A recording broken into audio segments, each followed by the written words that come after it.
What's going on, Internet? The Black Okage here, aka TBH, and to be honest, I'd like to welcome you all back to the Gaming Illuminati podcast. We are the Enlightened Gamers, and you're now tuned in to episode 163.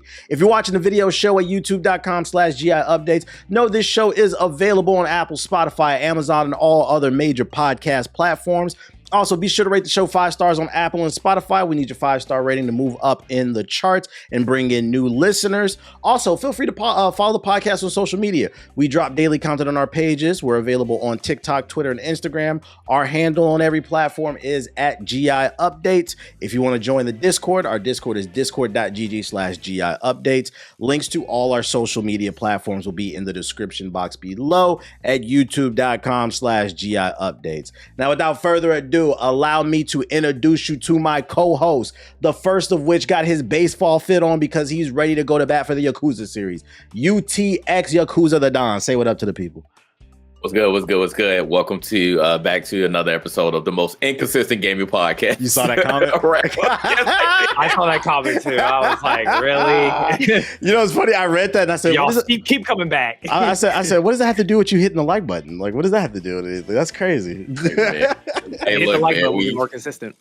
We all, yeah, exactly. We all grown. Hey, we ain't making no money off of this. So, you know, again, let's get it to a point where we can't do this more often. So, yeah, I just had to laugh at that. But, you know, we've been doing this for years. So, you know, I ain't tripping off of what caught me, but I just found it hilarious. True. And my second co-host was just telling us how she's been optimizing her time for Monster Hunter Wilds by touching more grass. Miss 5,000 Watts, say what up to the people. Hello. I have come out of my cave of 97 hours played in Wilds to be here. Thank you. That is crazy. We appreciate you. Not only coming, but being on time. We appreciate that. That's amazing. And last but certainly not least is the man that's just happy to still have his lights on. Canada has not shut down Detroit as of yet, so we're able to record the show. They're threatening it. Hey, your boy's going to get my power shut off, so if I disappear off the podcast for a couple episodes, y'all know why. It's his fault, so. It is. Fuck Donald Trump. I don't give a fuck. It is. Oh, well, all right. Hey, I saw $20 eggs yesterday, man. So I feel you, bro.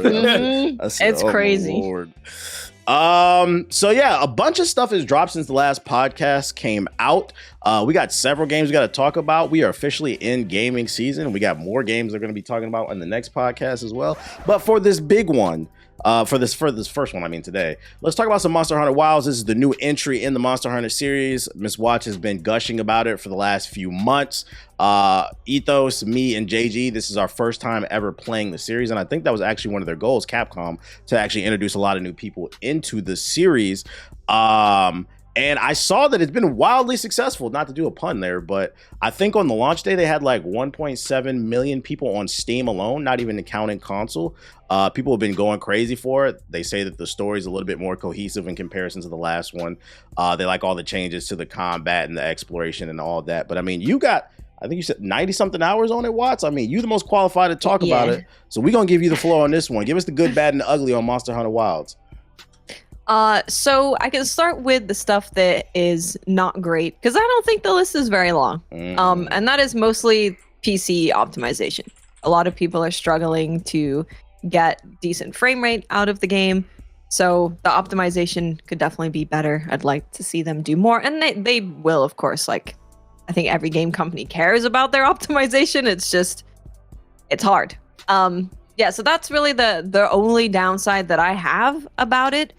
The rest of it was, man, it was been an incredible journey. I really, really liked the story. I liked the pacing of it. I liked how they introduced different areas of the game, and they're like, hey, here's these local people. You get to know them. You get to know the people that you're traveling with. And it definitely makes it feel like you care more about the characters than in previous Monster Hunters, which I really appreciated. And like, man, the monster roster is insane.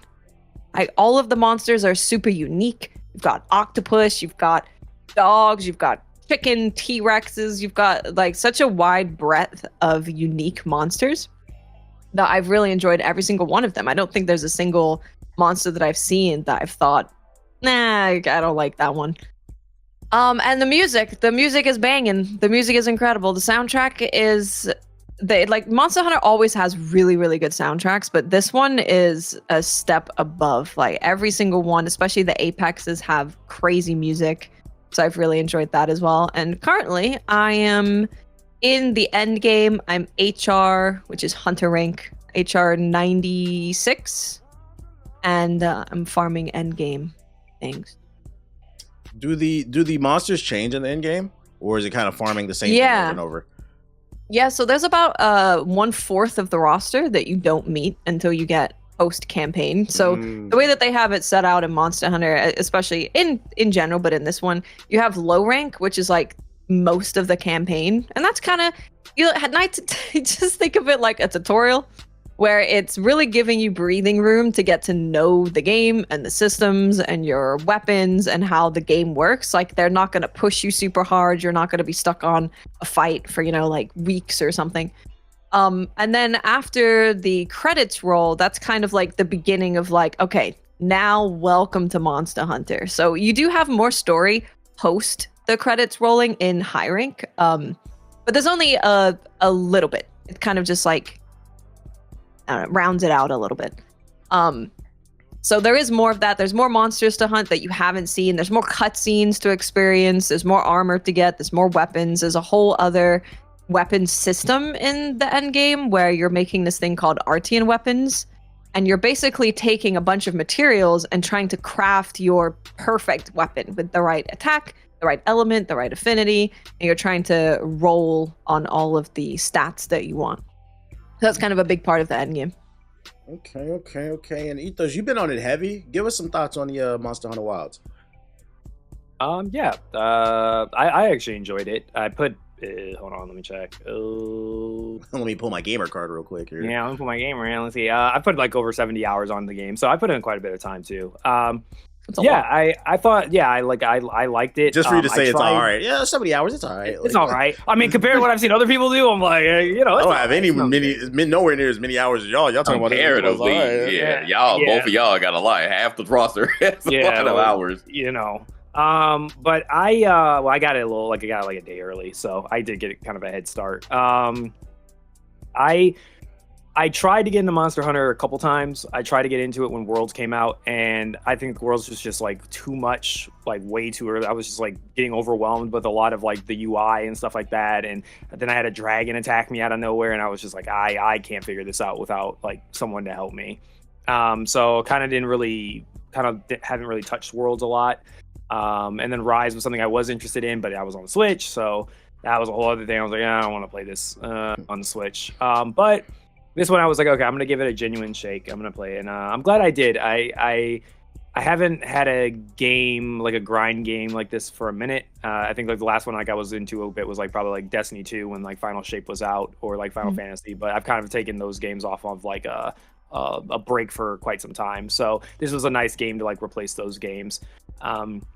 I think it's really a gameplay focused game. I really like that's my type of thing as a gamer. Like I enjoy those games that is like gameplay, because like story wise, it's just like the story was nothing crazy. I'll be honest with you. Like I still was able to pay attention to like what was happening, but at the end of the day, I was like, okay, there were some cool little like aura farms that were going on in some of the cutscenes. I was like, oh, this is cool. But take pictures of your character. Yeah. Like, oh, I look cool right now. I look cool. Let me take a picture of this. Let me record this. But really, like, it is a gameplay focused game. Like, I know that I think both communities like they kind of cringe every time people try to make like Souls game and this game, when people like when they try to compare the two. Both of them either like say like, we're not like each other. Don't compare it. But I do think as like a person that's played a lot of Souls games, I'm thankful that.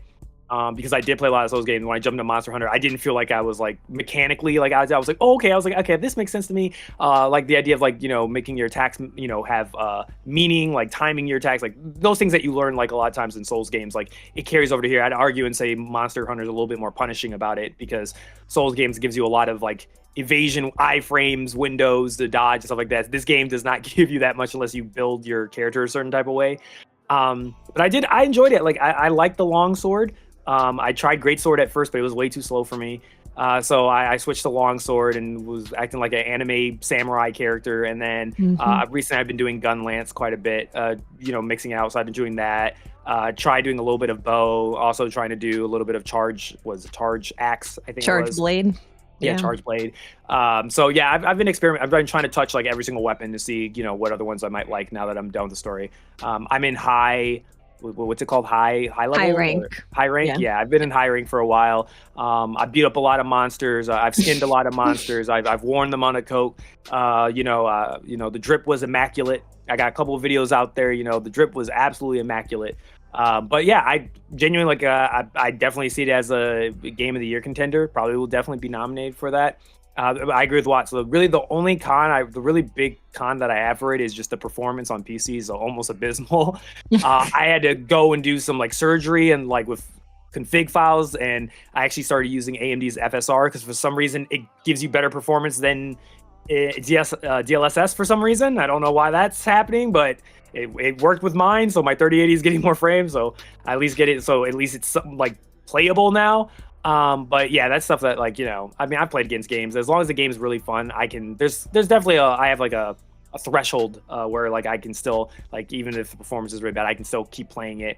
As long as like the game is genuinely fun. So to see that I put 70 hours in with like a lot of technical like mishap problems, like I still enjoyed my time playing it. So. The weapons and armor is banging. Yeah, like their designs for weapons and armor is crazy. Yep. Animations are awesome. Not only is it banging, but it's pretty easy to track how to actually craft the armor that you want in the menus. I picked that up pretty quickly. I was worried about that.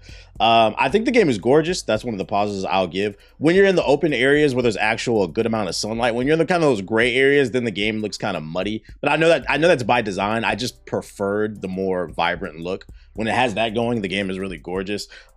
This is a gameplay focused game, kind of like what Ethos said, and the gameplay is like it is a lot of fun to hunt the monsters once you get in the flow of combat and you understand how to use the weapon that you choose to run with. I think the aiming system takes a little bit of getting used to, but I found what helped me is in the settings, you can turn it to a toggle. Before I was holding it, and like it was kind of a bitch to use because like a lot of those monsters are really big, so the camera's spinning all over the place. But when you turn it on to the toggle, that's like one less button to hold on to worry about while you're trying to shift through like a million different menus, because that takes a second to get used to. But the combat is hard carrying this game, because I disagree with Watts. I think the story is pretty boring. I'm not gonna lie.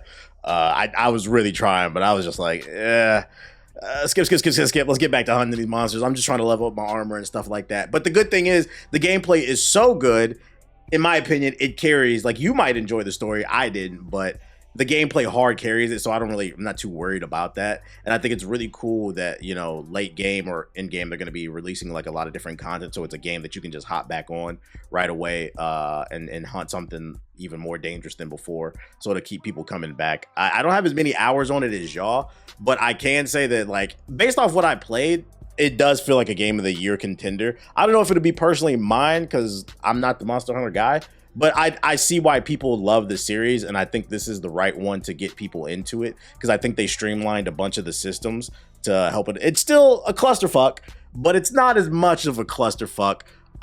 So I think that'll help people get into it. What I will say, another negative that I didn't hear none of you guys, maybe this is my personal experience, this one actually genuinely surprised me. A negative for me is not the game. The community has been insufferable for me. I'm not gonna lie. Like, some of these Monster Hunter fans, I haven't experienced that. I've always had like the community has always been like so sweet and supportive. I don't know if it's like a new Monster Hunter thing, because this game sold 8 million, and that's what I'm thinking in 3 days. I'm thinking it might be some new people in the community that are trying to prop themselves up as, like, I know everything. The authority. Yeah, because like whenever I stream this game, and like it doesn't hurt my feelings. It's more so of like, I'm not gonna lie, they're comparable to the Souls community. It's more so be conscious of how you talking to people who are new to the game, because you're gonna make people quit the game. It was a lot of, you're fucking trash. I'm like, yo, I'm in the fucking tutorial. Like, what's That's crazy. I like the charge blade. I picked that one. I was like, oh, this is cool. Half the chat, you can't use that. It's too advanced for you. All right, so y'all think I'm a dumbass. I'm using the charge blade. We're 15 hours into the game. I'm having no problems. I figured out the combos. I figured out how to the ebb and flow. I was like, it's not that goddamn difficult. I'm like, yo, y'all gotta fucking chill out, because it's supposed to be a community game or whatever. But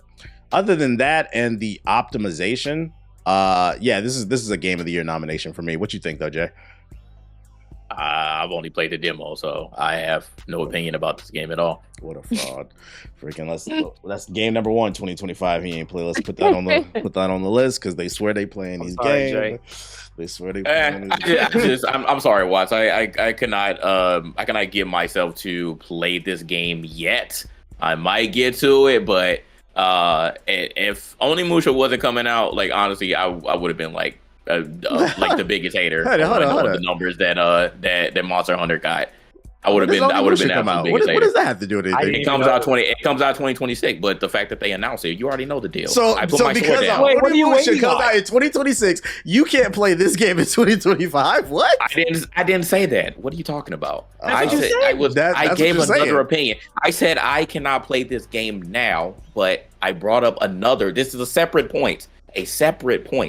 I'm not playing it now because I am playing Yakuza and I will be playing Assassin's Creed. So this is a game that right now I am skipping because I have favorable the Yakuza and Assassin's Creed.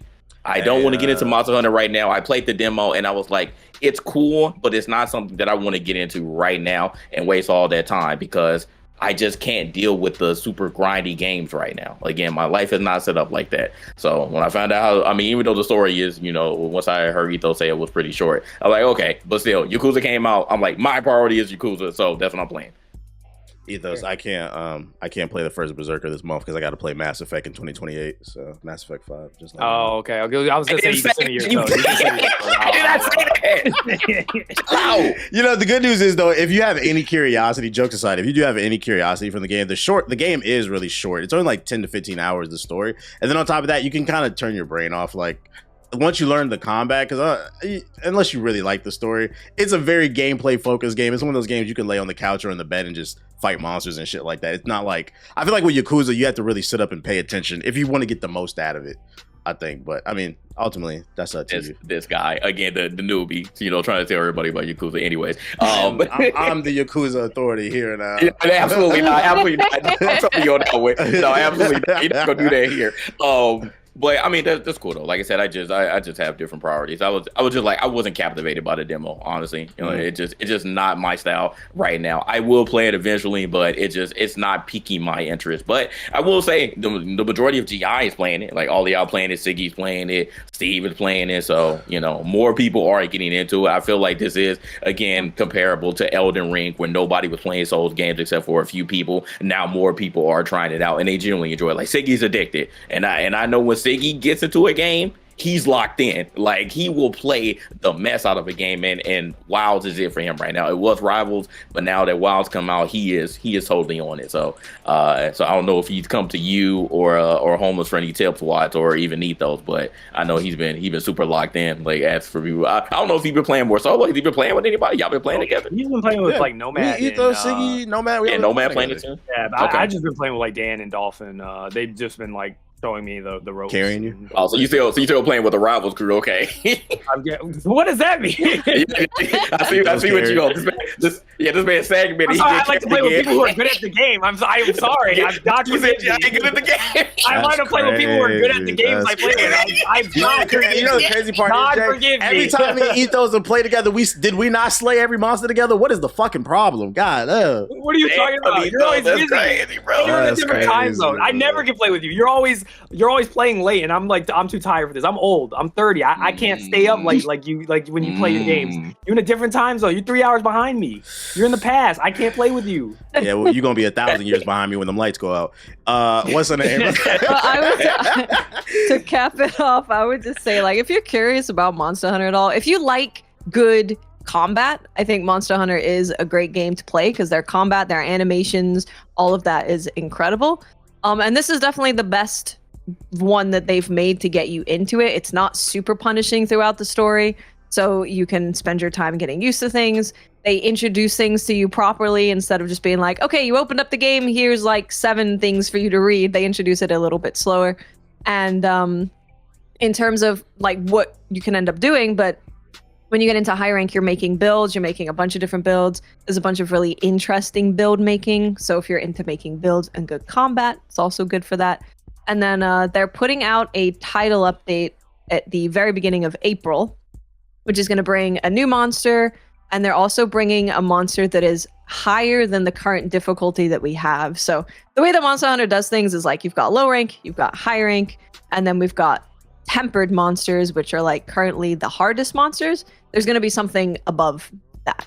So that's coming in April. But Watts, what if I want to see a health bar? Go away. There's a mod for that. Don't install the mod. Stop it.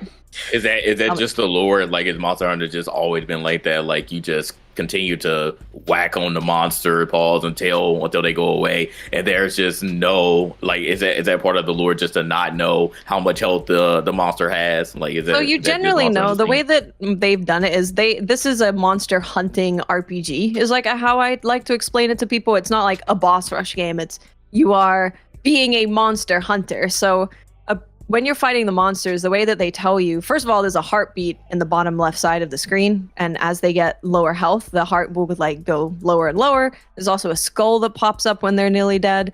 But the game has always done, and it has such a focus on you being immersed in the gameplay and not just looking at your bars, that the monsters will start drooling, they'll start limping, you'll break parts off of them, they won't be able to use some of their abilities. So an example is like there's a monster called Gypceros that blinds you. He won't be able to do that anymore. He'll lose the ability to do that. Monsters that spit fire won't be able to do that anymore because you're breaking parts off of them.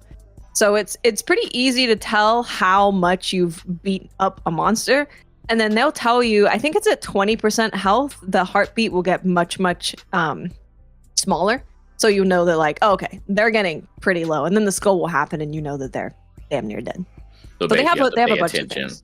You have to pay You attention. need to not just stare at a bar and just like look at the game. I also So watch an avid bar hater. Okay, all right. I think it's fun so if someone wants to do it when they're playing solo and they're only playing solo and they want to do that, then I guess. But I just think it's a big shame to miss out on the experience and the feeling that gives you, right? Because even though I see a skull on a monster, I know that they're getting towards being dead, but I don't know if they're one hit. I don't know if they're like multiple combos away from being dead. So when I'm there and I've used all of my healing and I've got nothing left and I'm like, man, I need to kill it now or I'm done. If I know that they have 10 health yet left, it just takes away like that entire experience of the game.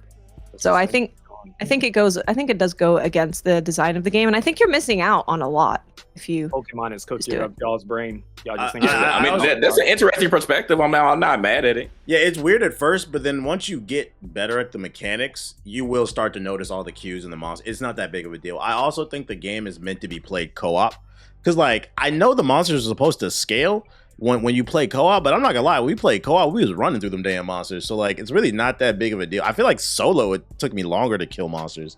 So I mean, because you only played the demo, I don't feel like you really got that full experience, but you know. I didn't at all. No. I will say it is funny. Funny meme that I saw someone sent me was Nata, the little boy. You know how like in the story, his whole thing is about like Arkvale, like he has like a bond with that monster, right? And someone was like, hey, once you kill him and then you turn him into a coat and then you walk up to Nata and say, hey, let me show you his bloodline real quick. It's like you show you his cloak and stuff. Or somebody you killed. It's pretty funny. But yeah, I think it's pretty cool overall. I genuinely think it's I enjoy it. I'll definitely, I think I'm gonna go back and play Rise on PC, and maybe I'll give Worlds a try shot now that I know what I'm doing. Okay. Well, that's our thoughts on it. Let's move on to another monster hunting type of game. Elden Ring Nightreign. It's coming out this summer. There was a network test, a beta, an alpha, whatever it was. We didn't talk about this last time? I mean, we got to stream it. We can't talk about it? No, we didn't get to play. And I don't even know. I was like, we got to stream it. I'm pretty sure we can talk about it. Like, yeah. No, I take us off the notes. Like we didn't. He was saying we didn't. No, we didn't. Last pod. No, we didn't. We didn't talk about it last pod. Yeah, the days are blurring together.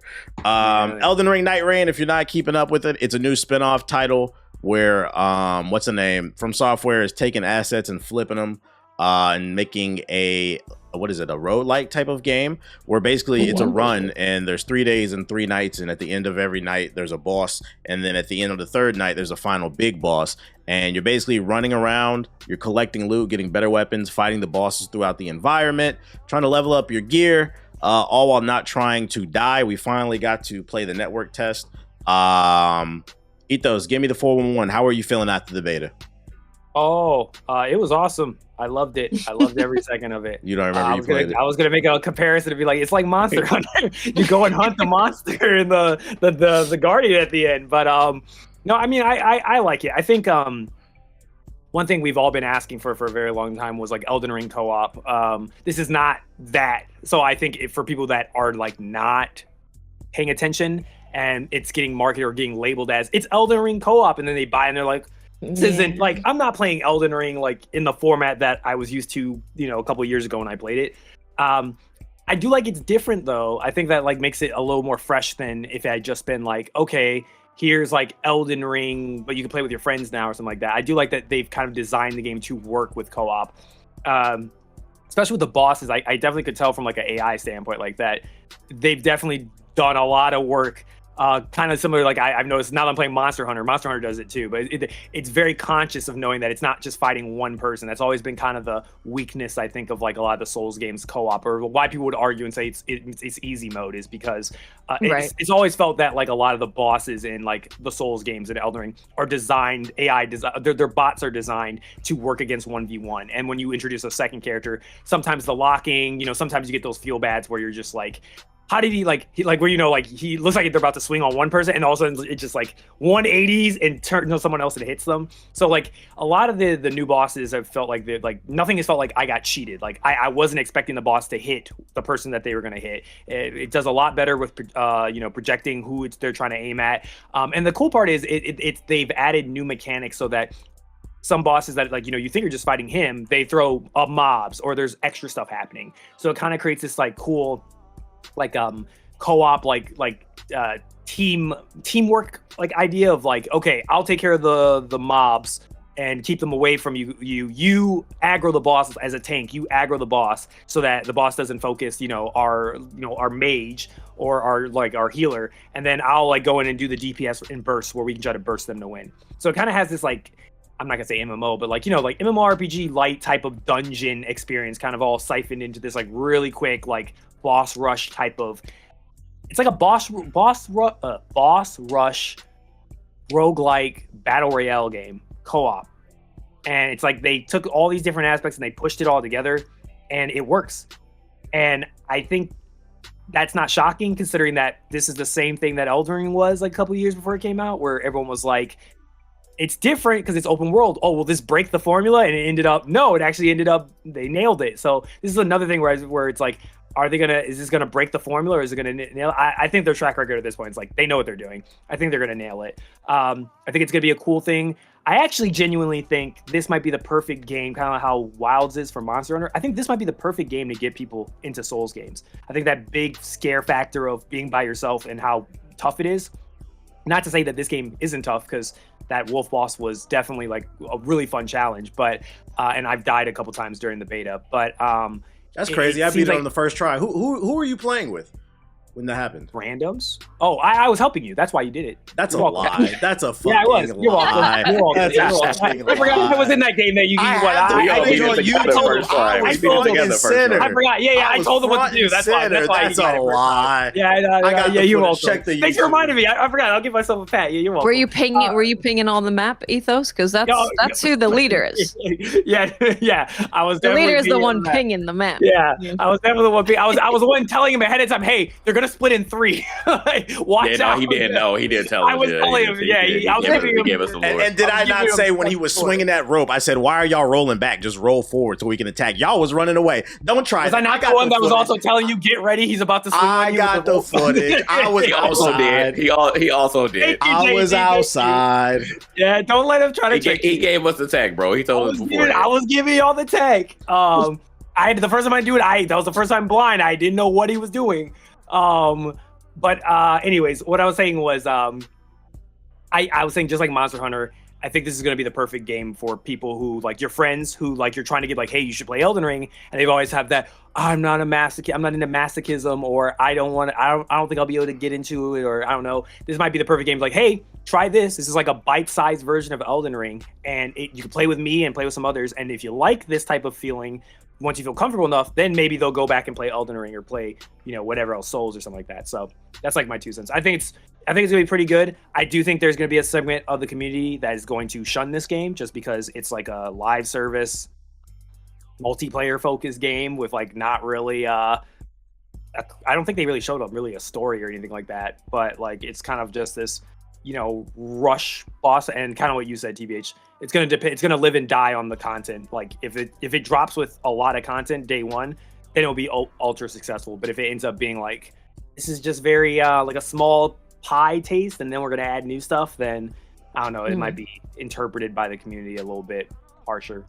So yeah, that's my 2 cents. The best way I describe this is Elden Ring or Souls games for iPad kids. They're kind of like what you said, are too afraid to try the actual games because although mechanically the combat is Elden Ring, it is much more sped up for like Zoomers. So like you run fast and there's unlimited stamina in this. It's like you don't have a horse, but you have a horse, like you're on foot. Everybody's Sonic the Hedgehog. Yeah, everybody's Sonic the Hedgehog. And then there's parkour in the game, so like you can climb really fast. So it's literally a sped up iPad version of the base game, which it works. It is fun, but it's kind of like what Ethos said. My main concern is how much content is going to be there at launch, because like I'm worried that I'm going to boot the game up and after 2 to 3 sessions I'm going to see repeats of boss, because we saw that in the beta, but then I try not to be too harsh on it because it is a beta. There was probably limited content, so I'm just hoping there's a bunch there. I know that they're reusing assets from previous games, but I also hope that there's a good mix of like new stuff in there, and it would be nice if there's some element of story explaining what's going on. But I do think people who are afraid of trying Souls games, they're gonna like this, not only because it is sped up and it's got the parkour, but also they simplified a lot of stuff. You don't have to build a class anymore. For some people, that I know for hardcore people that's hard to believe, but for some people that is intimidating, building your own character that's optimized. And there's 8 different classes that are going to be there at launch. I think in the beta there were 3 or 4. So they have presets. You can pick up different weapons and change the fighting style a little bit, but like the base, the special abilities are set. And then leveling up is super easy. You just kill mobs, and then whenever you find a grace site, you literally just press up on the D-pad and you level up your character. You don't have to think about, do I want to put it on my health or like my strength? Like it's super streamlined, so I think it is going to welcome a lot of people in, and I thought it was fun. I'm just worried once again, what are we getting for $40? Is this going to be fun for a week, or is it going to be something I'm going to want to play long term? And also, is there plans for like post launch? What do you think though, Watts? I had a good time with it. Yeah, I played mostly with randoms. I think I had one day where, well, you could only play with randoms for most of the network test because it wasn't working. But yeah, I played all of the classes. I ended up playing Recluse a lot. And the reason for that was this was the mage character, or alchemist, is because there's a lot of depth to her gameplay. And I found that really rewarding, especially when playing with other people. So if people don't know what the Recluse does, that class, when someone puts like fire damage on an enemy, you can take that fire damage and you add it to your ability. So you have to collect 3 abilities and then it will create like a unique spell. So you can grab a bunch of different combinations. You can heal your teammates. You can do crazy damage. You can put up like a thing that makes your whole team not use any FP for a while. So I really enjoyed learning the different combinations of that character and the depths of that character.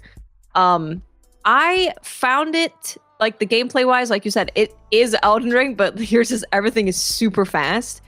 And I ended up having a good time with it because you're trying to make builds on the fly with the Elden Ring sandbox. And I think that's really fun because you can carry up to 6 weapons. All of the weapons, the extra perks and stats that they have on them, you get to use all of those stats no matter which weapon you're using. So just like when you're playing a roguelike and you're trying to put together a build out of things that you find, you're doing that but in the Elden Ring sandbox. So I found that to be pretty fun. I really like also that they're adding a ton of different bosses in there because you're fighting like the Centipede, and he's from Dark Souls, and then you've got stuff from Elden Ring. You've got things from everywhere, and I do like that, thinking about what kind of bosses they could put in there. I think the only thing would be replayability, right? Like they're going to have to add more things to the map or different maps. I know that when the game comes out, there are going to be events that happen. Like there'll be a volcano that spawns and it'll be like a whole new area that you can go in that gives you different stuff. So I know that's going to switch it up. I just don't know how much it's going to switch it up. And we, of course, we're only playing with like half the roster of characters as well. So I think there is enough replayability there for me personally for $40 because I can level up all the characters. I can build them out to be doing all sorts of different stuff. And then the maps will be different. It's just, I hope it is the same for other people. And getting to play with each other is, unfortunately, you can't just like group up with each other. You have to do the group password thing, which, classic. I forgot about that. Well, it was annoying. Very ancient. It was annoying, but once you set it up, it did work. Like you didn't have to worry about doing it over it's and still over. annoying. But it's still I just want to be able to click a button and invite people. Just invite your friends. Yeah. And I know people also wanted to see like their friends in the round table hold. They're like, it would be nice if I could like have my friends in here while I'm doing stuff. But like it's not a huge deal. Like a hub world. Yeah. It's not a huge deal. But yeah, I found it to be really fun, and I definitely will be playing it when it's out. If you haven't played it with people, try and get like a friend group together because that changes it when you have communication. Because you, especially playing as a recluse, right? I'd be like, oh, do you have fire? Okay, I'm gonna grab holy damage. Okay, you have this, and I can try and organize what people are using to maximize the spells that I'm using. But just in general, the communication changes the game. Yeah, for a good build, it's fun. Yeah. Before I toss it to Jay, I was going to say one of my favorite things coming out of this beta is my theory was correct when they first announced this game. What I will say is, and it kind of leans into what Watts was talking about, if you do pick it up, make sure you have people to play with, or you got some people in the Discord, like somebody you can communicate with. Because the first few games that I played with, I had to play with randoms because nobody in GI was free. These randoms on this game fucking suck. I could not get past day one because the other two randoms I was playing with were constantly down. So I was in the game, you can't just pick the enemies up. You have to hit them like several times while a boss is like attacking you. So like my theory before this game came out was, a lot of people didn't beat Millennia. A lot of people didn't beat Mog before the fucking DLC. And a lot of y'all use Mimic Tears and Summons, and you can't use it in this. And a lot of y'all got exposed during this beta. I was like, man, I'm getting off this shit. And then Ethos and JG pulled up, and we ended up being able to finish the beta like on the last run. It took us like 3 tries, I think. But what'd you think, though, Jay? Yeah, no, I share the same sentiment as everyone in here.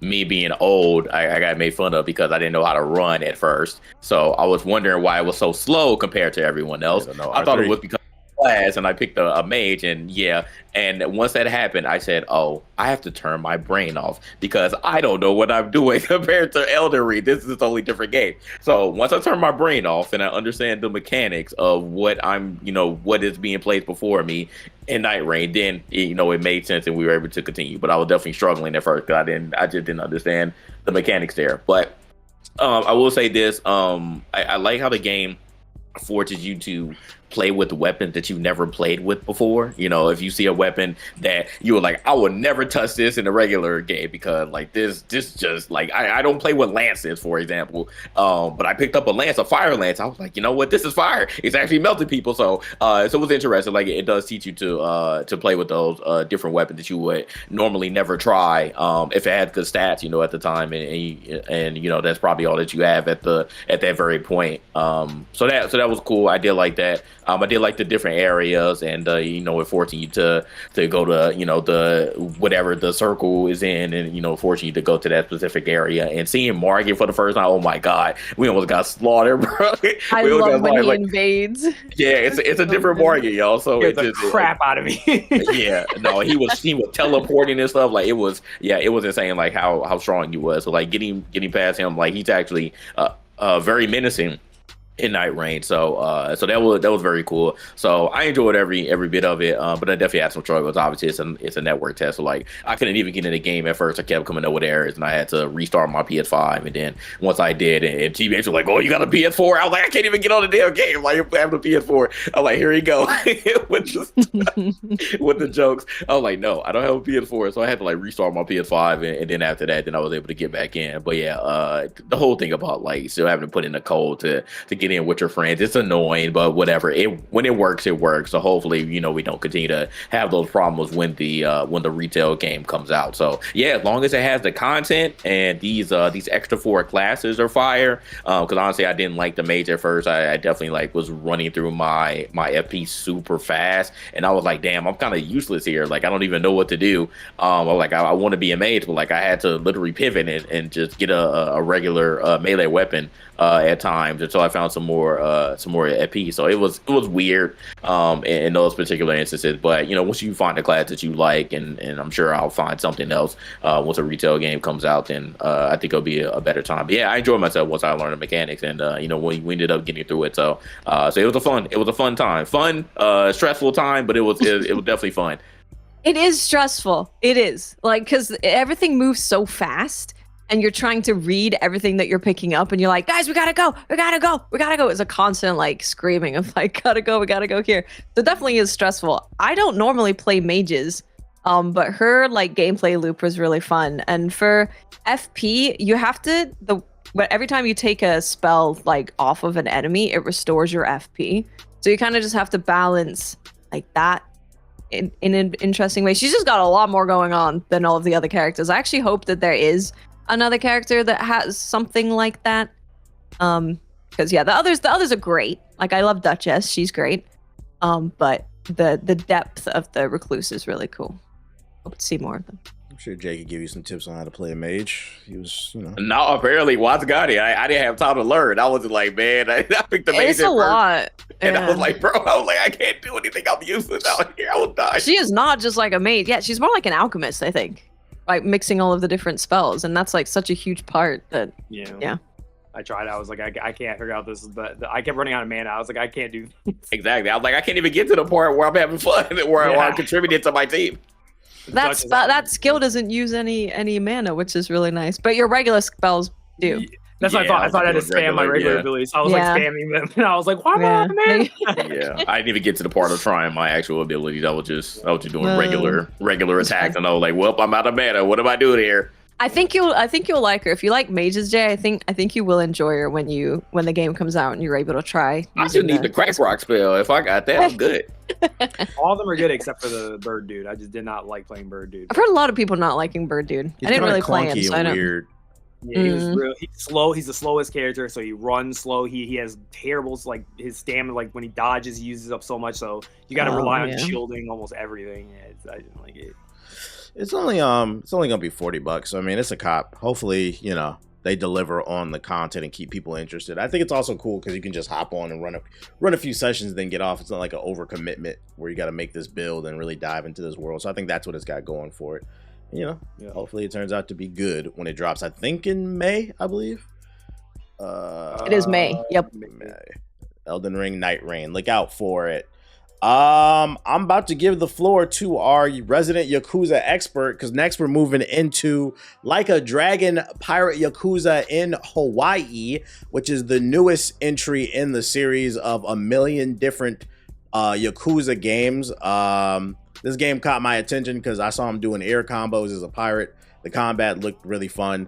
So I said, you know what? This is going to be the first one I try. From my understanding, from what the chat said to me, and you can feel free to correct me because you played all 1,000 of them. This is basically a big-ass side mission and a direct result of the last game. Something happened in the last game, so he ended up in Hawaii, and now you're on a big side quest until the main game comes and you turn into a pirate. You have amnesia, and you're basically trying to take over Hawaii doing pirate shit. And trying to help a kid fulfill his dreams. The story is completely nonsensical. Jay, what's your take? The good, bad, and the ugly on Pirate Yakuza. I mean, yeah, that's the beauty of it, man. Again, once you get into these Yakuza games, you realize these stories are so wacky. None of it makes any sense. But that's the beauty of it. That's why it keeps the people coming back. So yeah, no, the chat is 100% correct. This is a side mission, and we haven't played it as Goromaji in a very long time, and he's been one of the most annoying characters, especially with Kiryu, because he always just even though he likes you and you're in the same clan, he always wants to kill you. So it's very interesting to be able to play as him again. because he's one of the fastest characters in the game too. So yeah, no, you have amnesia. You get, you get swept up on an island. This kid saves you, and he's like, "Yeah, I want to go to Hawaii. I want to be a pirate." And you're like, "Okay." You're like, "All right, let's be a pirate." And then that's it. Like it's really it doesn't take any depth to it. He's just like, "All right, let's be a pirate. Let's get out here." And he's like, "Pirates are a thing? Yeah, cool. All right, I want to be a pirate." So you go out there, you get a crew, you get a ship, and the rest is history. So it's pretty much the same as Infinite Wealth. Like you still have Hawaii, and like I said, that's kind of the beauty of RGG. Like they are like the king of reusing assets, but they always do it in a very unique way that I wish that other companies would kind of take heed. Was like, what is RGG doing over there? Like people complain about reusing assets, but you never hear about anybody complain about Sega and RGG reusing assets. I mean, we complain about freaking Horizon, animation of just coming down. Like people complain about stupid stuff like that, but nobody complains about like reusing maps and like having the same things there when it comes to Yakuza, because I think like we just have an understanding that it doesn't matter, about that, as long as the story is good and the gameplay is good. Then none of that stuff really matters in the grand scheme of things. Audience, though, too. I mean, also, yeah, Yakuza is a very niche audience, and like I said, we have this understanding that that's what they do, and that's what they have been doing for all these times. Like Hawaii is still new. Like this is only like a couple years old at this point, so it's not like the other places in Japan, Okinawa and stuff. So like I said, there's some of the same stuff. If you play Infinite Wealth, then you pretty much played this, but again, you're playing as Goro, and you have pirate combat now. So initially, like I don't like pirates. Like I've never been a fan of pirates, but again, with Goro and him becoming a pirate, like the actual pirate, ship gameplay, it's actually pretty fun. It doesn't take too much to it, but it does have enough depth into it that it keeps you at least like, all right, cool, I can upgrade this, like I can do this, like I can actually maneuver and stuff, and then you can do ship battles as well once you defeat the enemy ship. So I do enjoy that combat loop, and it's not boring or anything to me. So I can deal with the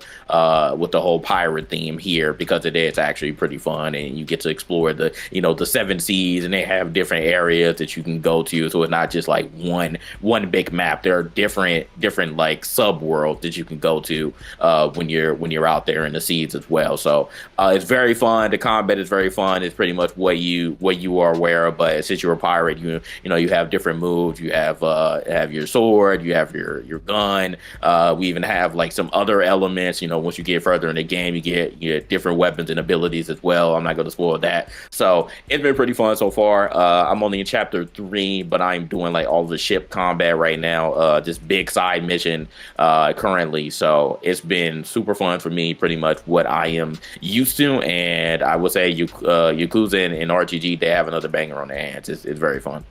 Now, coming from the true authority of the Yakuza franchise, true authority. Always been a fan. No, as a newbie to the franchise, it's a lot of fun. I think the closest thing I played to this was Fist of the North Star, because it's the same company that makes this series.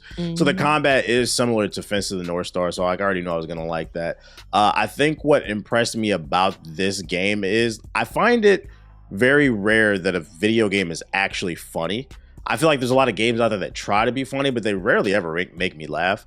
I don't know if it's because my standards are a little bit higher or something like that. I don't know. But this one genuinely did make me laugh out loud. I've got 20 hours on the game so far, and I've laughed at a couple different missions, like to the point where I was like, all right, it made me set up my seat. I was like, what the fuck is this goofy ass shit? Matter of fact, I'm gonna spoil one like a little bit. It was a side quest. Like, I don't know if you played this one, JG, but there's a mission where you run into a professor in the park and he tries to sell you a headset. Did you do that one? No, but I am aware of the person who you are talking to, or you're referring to. You're walking through the park with your friends, and you have a pet tiger. This man pulls up to you, and he's like, hey, I'm working on a headset. And he's like, you want to try it out? And you're like, sure. So you put the headset on. The headset allows you to talk to animals, so then you proceed to have a conversation with your pet tiger. And the conversation turns completely flirtatious. The cat is trying to date you. And right before it starts getting a little freaky, because I was like, where the fuck is this game going? The camera cuts, and it turns out that you're not actually talking to the tiger. it's the dude who was selling you the headset. He's like hiding behind a tree and he's talking in a walkie-talkie. So this motherfucker's being freaky and pretending to be a cat or whatever. I was like, yo, this game is fucking stupid, bro. I was like, all right, this is pretty fucking funny. And there's a bunch of missions like that I've played. So I was like, it has like a certain charm to it that I think a lot of games don't have. Kind of like that Conker's Bad Fur Day type shit. And then I also like that there's a wide variety of gameplay. It's not just the combat's really fun as well. Like the pirating is very intuitive. I think it's better than Skull and Shit. I think they have like a crazy taxi mode in there where you gotta deliver Uber Eats type shit. It was pretty fun. You get to do like tricks and stuff like that. Just a lot of content. If you want something that's like a silly RPG that you could dive into, and you don't have to commit too much brain power, and you just want to have fun, this is just an old school, silly, fun RPG. Am I going to go back and play every other goddamn Yakuza? No. But I will be more open-minded in the future. If I see one that genuinely interests me, maybe I'll try it, because there's too many damn games in the franchise. And we all old. I don't have time to go back and play every single one. Yeah, I still want you to play Judgment, though. Like I said, I got ethos on that. Yeah, I want you to play Judgment very badly, bro. It's dubbed, bro. Remind me why I should play Judgment again? It's great. It's an amazing. It's the same type of combat, same type of beat 'em up combat, but it's an investigator type of situation. Like the stories in that are very deep. Like 1 and 2, like, and I was like at the edge of my seat, figuring out like what the true crimes were of those games. So I think you'll enjoy if you like those thriller type of situations. Because you're really investigating. It's like on some Batman or LA Noire type stuff, but you have like beat 'em up combat. Okay. I might have to get that. Is that on Steam? Yeah, I believe it is now. Yeah, I think Judgment and Law Judgment are on Steam now. Yeah, gotta add that to the Steam wish list. Get it for $10 on a Steam sale. Yeah, before we go, you speaking of side missions, it was one side mission, I don't know if you got to it yet, where you were trying to help one of your crewmates meet some specific girls. You talking about the pop star one? The Monado girls. Yeah, that one was funny too. When you go on the bus tour. Did you see what the girl said who tried to set you up? Yeah. When she like looked at the camera and she was like, I don't like when the developers puts all this time and hard sweat and tears into the game, and then you just skip past the cutscenes. And she looked directly at the camera. I said, oh shit. I said, RTT, y'all are slick. Y'all threw that in there. I was like, because people like TBA love skipping through this stuff. I'm like, no, you need to look at I don't be skipping through cutscenes. What? Roll the clip. Roll it. You would say skipped Monster Hunter? That shit is boring. Yeah. Ethos, we're not going to take it from the guy who didn't watch the Archangel cutscene in Mass Effect 2. Stand up, my Mass Effect brother. Yeah. I mean, he do got a point there, JG. That was so long. That's such a bullshit argument. When I'm genuinely interested in a game, I sit there and I pay attention. But some of these games just be boring, bro. But the gameplay is fire. I'm a gameplay. You said what? What was the last game you sat there and paid attention? I'm paying attention to this game. I just described a whole mission to you in Pirate Yakuza. Nice try, buddy. Nice try. That's not Yakuza. That's not Yakuza. I'm paying attention now we're moving the goalposts. Get out of here, bro. I'm paying attention to Split Fiction. I know what's going on in that story. He did expose himself, though. That was hilarious. They the same podcast. We don't even got to go back. Nice try, buddy. Nice try. Anyway, but I found that to be absolutely hilarious. But I'm glad though. Shout out to you, TBH, for actually giving this a try. I don't know why the one about butt pirates was the one that got you in here, but whatever. We're here, bro. At least you like it. He hates pirates. Exactly. I was like, why? I was like, this is what did you like? Because I was trying to figure out what the fuck is the Yakuza doing fighting pirates. He just uploaded a bunch of TikToks and stuff talking about shit talking a bunch of pirates too. That was crazy. I was like, what does the Yakuza have to do with the pirates? And now that I'm playing the game, I'm finding out absolutely nothing. I was like, how convenient. The game has every JRPG trope. They just wanted to make a pirate game. You literally start off washing ashore with no memory. I'm like, I've played this game before. Like, okay, how convenient. You have no memory. All right. But it's cool. It's cool. I wouldn't be surprised. Like, I'm enjoying it enough to where, like, I think I don't know when I'm going to finish it, because, like, it's my personal game I've been playing off stream. Like, I'll put an hour here and there before I pass out before bed. But I wouldn't be surprised if it creeps into like the lower top 10 of my games. And we got to see what other games come out this year, but like I could see it being like in an 8 or a 9 spot. Like it's good. I would recommend the game. That's what's up. But Nice. yeah, that's Pirate Yakuza, guys. That is Pirate Yakuza. What else? Moving on to the next topic. Before we get into the news, because I think am I the only one that plays Splitgate 2? Yeah, I haven't tried it out yet. Yeah. It's fine. I wasn't even that interested in it. Somebody asked me to play. I was like, sure, why not? I can talk about it on podcast. I didn't even think if anybody played it, but the Splitgate 2 beta came out. It's the follow-up to Splitgate, which is Halo, but you can put portals in the wall and move around. It was a really good game until Halo went free to play and you guys decided to ditch it.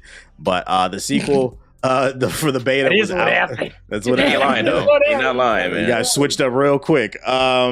If you like the first game, you'll like this game. It's much smoother. The visuals are better. New weapons. I will say I don't like the character designs. They're kind of a little too simple. Just like generic alien suits.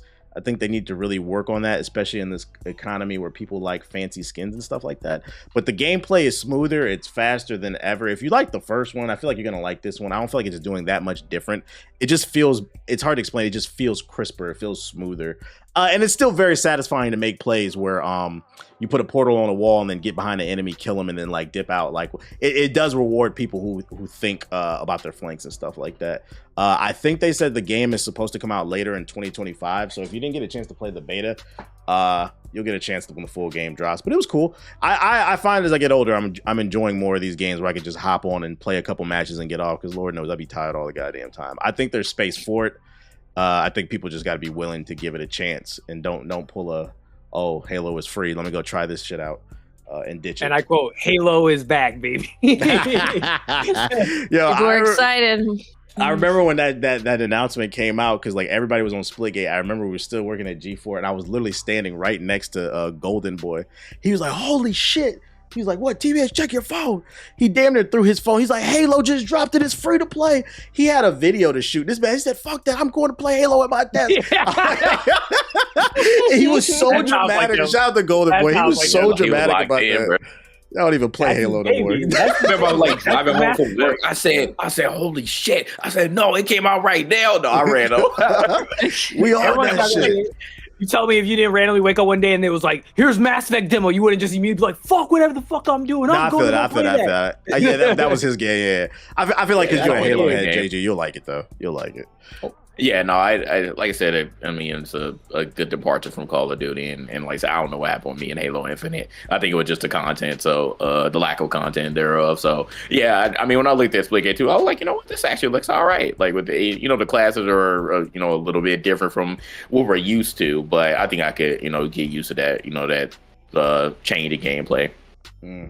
So I'll try it out. So that's my quick thoughts on it. Keep an eye on the game.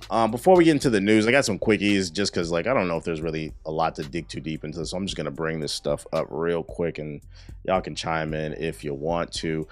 New Tony Hawk remaster, Tony Hawk Pro Skater 3 and 4 will be released. Do we care? Does anybody care? Apparently, everybody wants Thug. Nobody likes Tony Hawk THPS. Everybody wants Thug. So I guess we'll wait. Thug 1 and 2 remaster. I'm cool with it. I like what they're doing, but I just don't know how many people are going to play. But I feel like it's more of a nostalgia hit for everyone at this point. So, yeah. But like I said, y'all say y'all want Thug, so y'all really want the nostalgia. Y'all like that better. I think my issue with Tony Hawk 3 and 4 is I wish they would have released 1, 2, 3, and 4 as a bundle. Just because, like, and some people disagreed with me when I said this on stream, it pissed them off. But I was like, I've literally played every Tony Hawk from 1 all the way up to Project 8, I believe, that was on the 360. I was a big Tony Hawk dude. And from 1 to 4, the game doesn't change that much, in my opinion.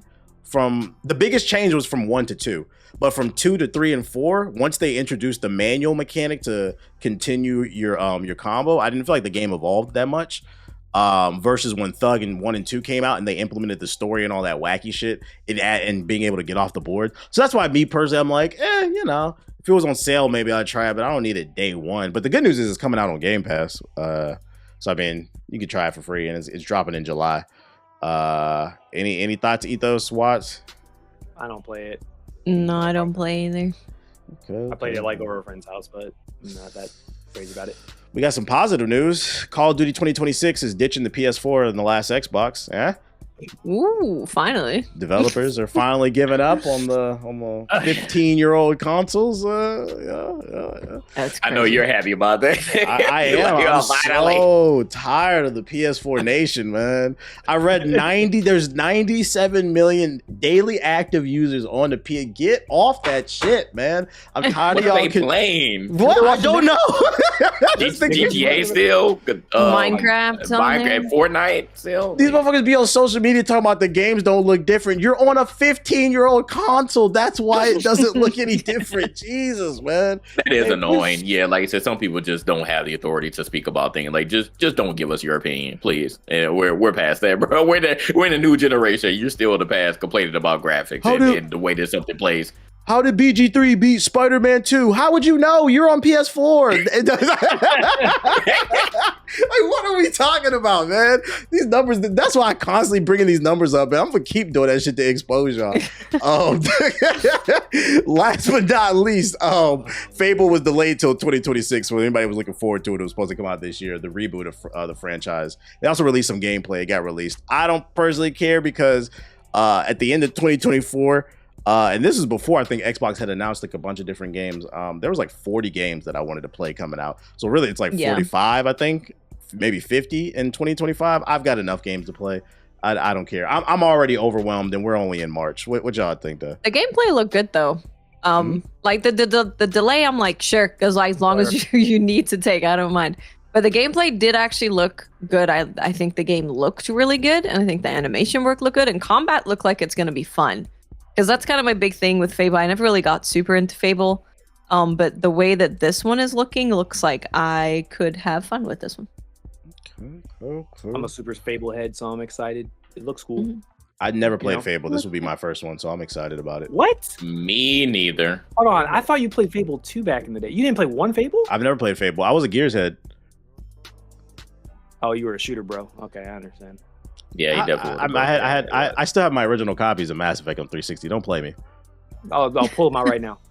They're in the closet. They're in the closet somewhere. I got Blue Dragon. I got Deep Cuts. I got games that you don't have. Like I don't know about that. I don't know. I can pull out some PS2 games right now. I think that's we can go band for band. We could. I think that is the one hardcore 360 game I just missed out on. I just never got around to playing Fable. I'm not saying it was bad or nothing. Like I just for some reason I never got around to playing it. Yeah, it's one of those games.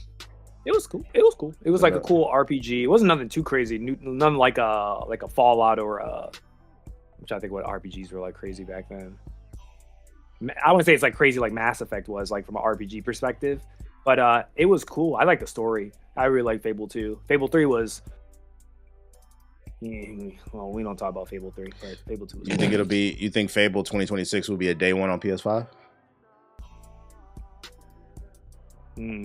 Day one on PS5. I don't think day one. I think it'll be on PS5. I don't know right now. I don't know anymore. Because they kind of seems like Xbox really is just like, screw it, on everything. Yeah. Whatever. We don't care anymore. Might be anything that's not a PS5.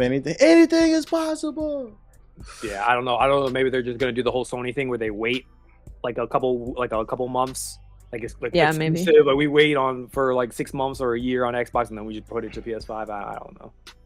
I could see it happening. I don't think it'll be their day one, but I could see it within like a year being on PS5. Yeah, actually, no. I'm going to say no. I'm going to say no because they still need to have some value for the Game Pass. So no, I don't think they're going to do that. It'll be delayed. That's fair. Okay, well, that's the quick joints I got for you. Let's move into the meat and potatoes of the news. Since the last podcast, we had a Sony State of the Play. And, the surprising thing about this late February 2025 State of the Play was I've seen a lot of people on social media say that it was ass. And I kind of disagree. But I see JG making a face. I want to get everybody's take on it. I got the link to the article with everything that was shown off. Why do you disagree with the statement that a lot of people were saying on social media that it was ass, Jay? what are people looking for at this point? Like, I totally don't understand. Like, this goes back to what we've been saying. Like, people truly do not play games, because I think that this State of Play was actually really good. I mean, I got Onimusha, that's all I really cared about, but it was some other stuff here, like, that I actually enjoyed. I was like, what are y'all seeing that I'm not here? Like, I think people are just wanting like the dude bro IPs. Like, I don't know are people waiting on another Last of Us? Are people waiting on Uncharted? Are people waiting on another Spider-Man? I know people waiting on Wolverine and Captain America, but I'm like, if you're not going to get that, I don't understand why. Like, you're just going to say it's ass. Again, people are just waiting on one game. Actually, I think I know what it is. You know what it is? People are still waiting on Bloodborne, and if they don't get it, they're going to say that the State of Play is ass. That's it right there. I'm sorry. I just had to think about it. If they're not getting Bloodborne, they're going to say it's ass. So we can just disregard everybody's opinions who just say it's ass. It's not. It wasn't. It was really good, actually. Yeah, you might be right. It might be just them pushing an agenda, because I didn't watch it live, but then I looked on Twitter and the whole timeline was just like, that shit was ass. So then later in the day when I booted up the stream, I was expecting to just rag on Sony. But when I put up the articles summarizing everything that they showed, I was like, maybe I'm bugging. But I was like, this was like a solid 7, 8 to me. I was like, I saw several, like maybe 5 games that I wanted to play, and multiple of them were original IPs. So then I was like, yo, chat, y'all complain about the lack of original IPs. They showed really cool shit. Y'all don't want to play them. I'm starting to think, like, do you just want to play Grand Theft? I mean, look, we got Borderlands 4, this Sorrows game. Stop. What? Yeah, no, I don't know about mentioning Borderlands 4. Maybe not that one. I don't like Borderlands. I don't like Borderlands, but people do. So I'm going to count it. That franchise sells a lot. I'm going to count it. They always sell crazy. I'll stand on it. I'll stand on that hill. That last one was booty. I'm not a huge Borderlands fan, but yeah, that franchise is huge. It's kind of. I don't know why, bro. I'll even go further. I'll say it. Sonic. I said it. Go ahead. Borderlands 2 is overrated. Oh, I agree. Until I die. Ooh, that's a tough one, bro. That's a tough one, bro. Aged well. I don't think that game's writing is as good as people try to make it out to be. I don't think that game's funny. I don't think that game even is remotely.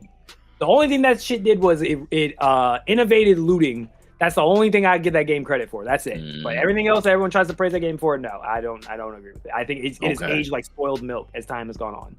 And if you still think that shit's funny, you're probably 15. Well, I was just counting it because I know a lot of people are going to buy it. That's all I was saying. But okay. If you want to know my personal opinion, I'll take that one out. Then I was just giving that. I thought Borderlands 3 didn't sell that well because it was like an Epic exclusive. I don't know. I'm just gonna go back to what I liked. I like this Sorrows game, Sonic Racing Cross Worlds. No, they're pretty good. Split Fiction, the Lies of P DLC looked fire. Hell of Us looked fire. Some people might disagree, but I like this goofy platformer shit. That Darwin's Paradox, the Squid Game. That's all you. Yep. I liked it. The camera angles is really unique and cool. Tides of Annihilation, Bad Bitches in Combat. I love it. Lost Soul Aside looked good. Onimusha. And the Onimusha, first of all, there's a new Onimusha. It looked fire. Then they had the remaster. JG was wet about that. Freaking, they showed so many cool games. I'm like, did we watch the same thing? I was like, I enjoyed it. So like, what did you? I was having a blast with this one. Like House Mark having their next game that is essentially Returnal 2 with a new character, a new setting, and everything. Like that's super exciting. Returnal was a banger. Lies of P, I've been waiting to hear about Lies of P DLC. Lies of P is incredible, and the DLC is a really cool concept of going. The art design was fire in the trailer. So good. Art design was incredible. The bosses looked really cool. The new weapons looked really cool. And we're going back in time to when the Puppet Frenzy, before it happened. So you're going to actually see what happened. I think that's pretty cool. Tides of Annihilation. It's kind of crazy because everyone's been talking about how good this game looks. So to hear people didn't like the state of play is weird. Because everyone was like, Tides of Annihilation, did you see it? It's so good. Is that the one with the women in it? The women were fighting it? Oh, yeah, that one was good. And Lost Soul Aside, made by one dude. Looks I'm great. excited about Devil May Cry type game. They have game. a brand new game. That one has me excited. The horror game was a Directive 8020. And it's got a homegirl in it. What's her name? The actress, the black actress. She was in 007. Why did I blank on her name? I always blank on her name. She's very good. I don't know. All you gotta know is she's a good actress. I keep blanking on her name. Dave the Diver's doing a collab with Yakuza.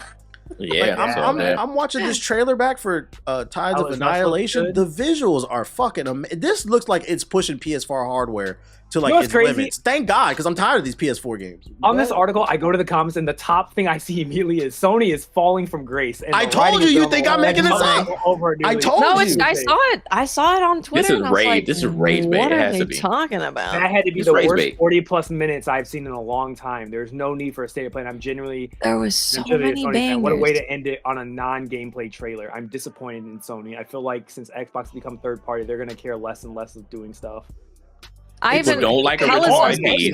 Too. I'm excited for Hell Is Us as well. There was a lot of original IP. People don't like original IP. They just want the same stuff over and over regurgitated, and it's a shame. I'll give you another example. Fragpunk. Maybe we'll talk about it next stream if everybody can find time to play it. It's a new free-to-play shooter published by NetEase. Me and Siggy been bigging this game up because we got to play the beta.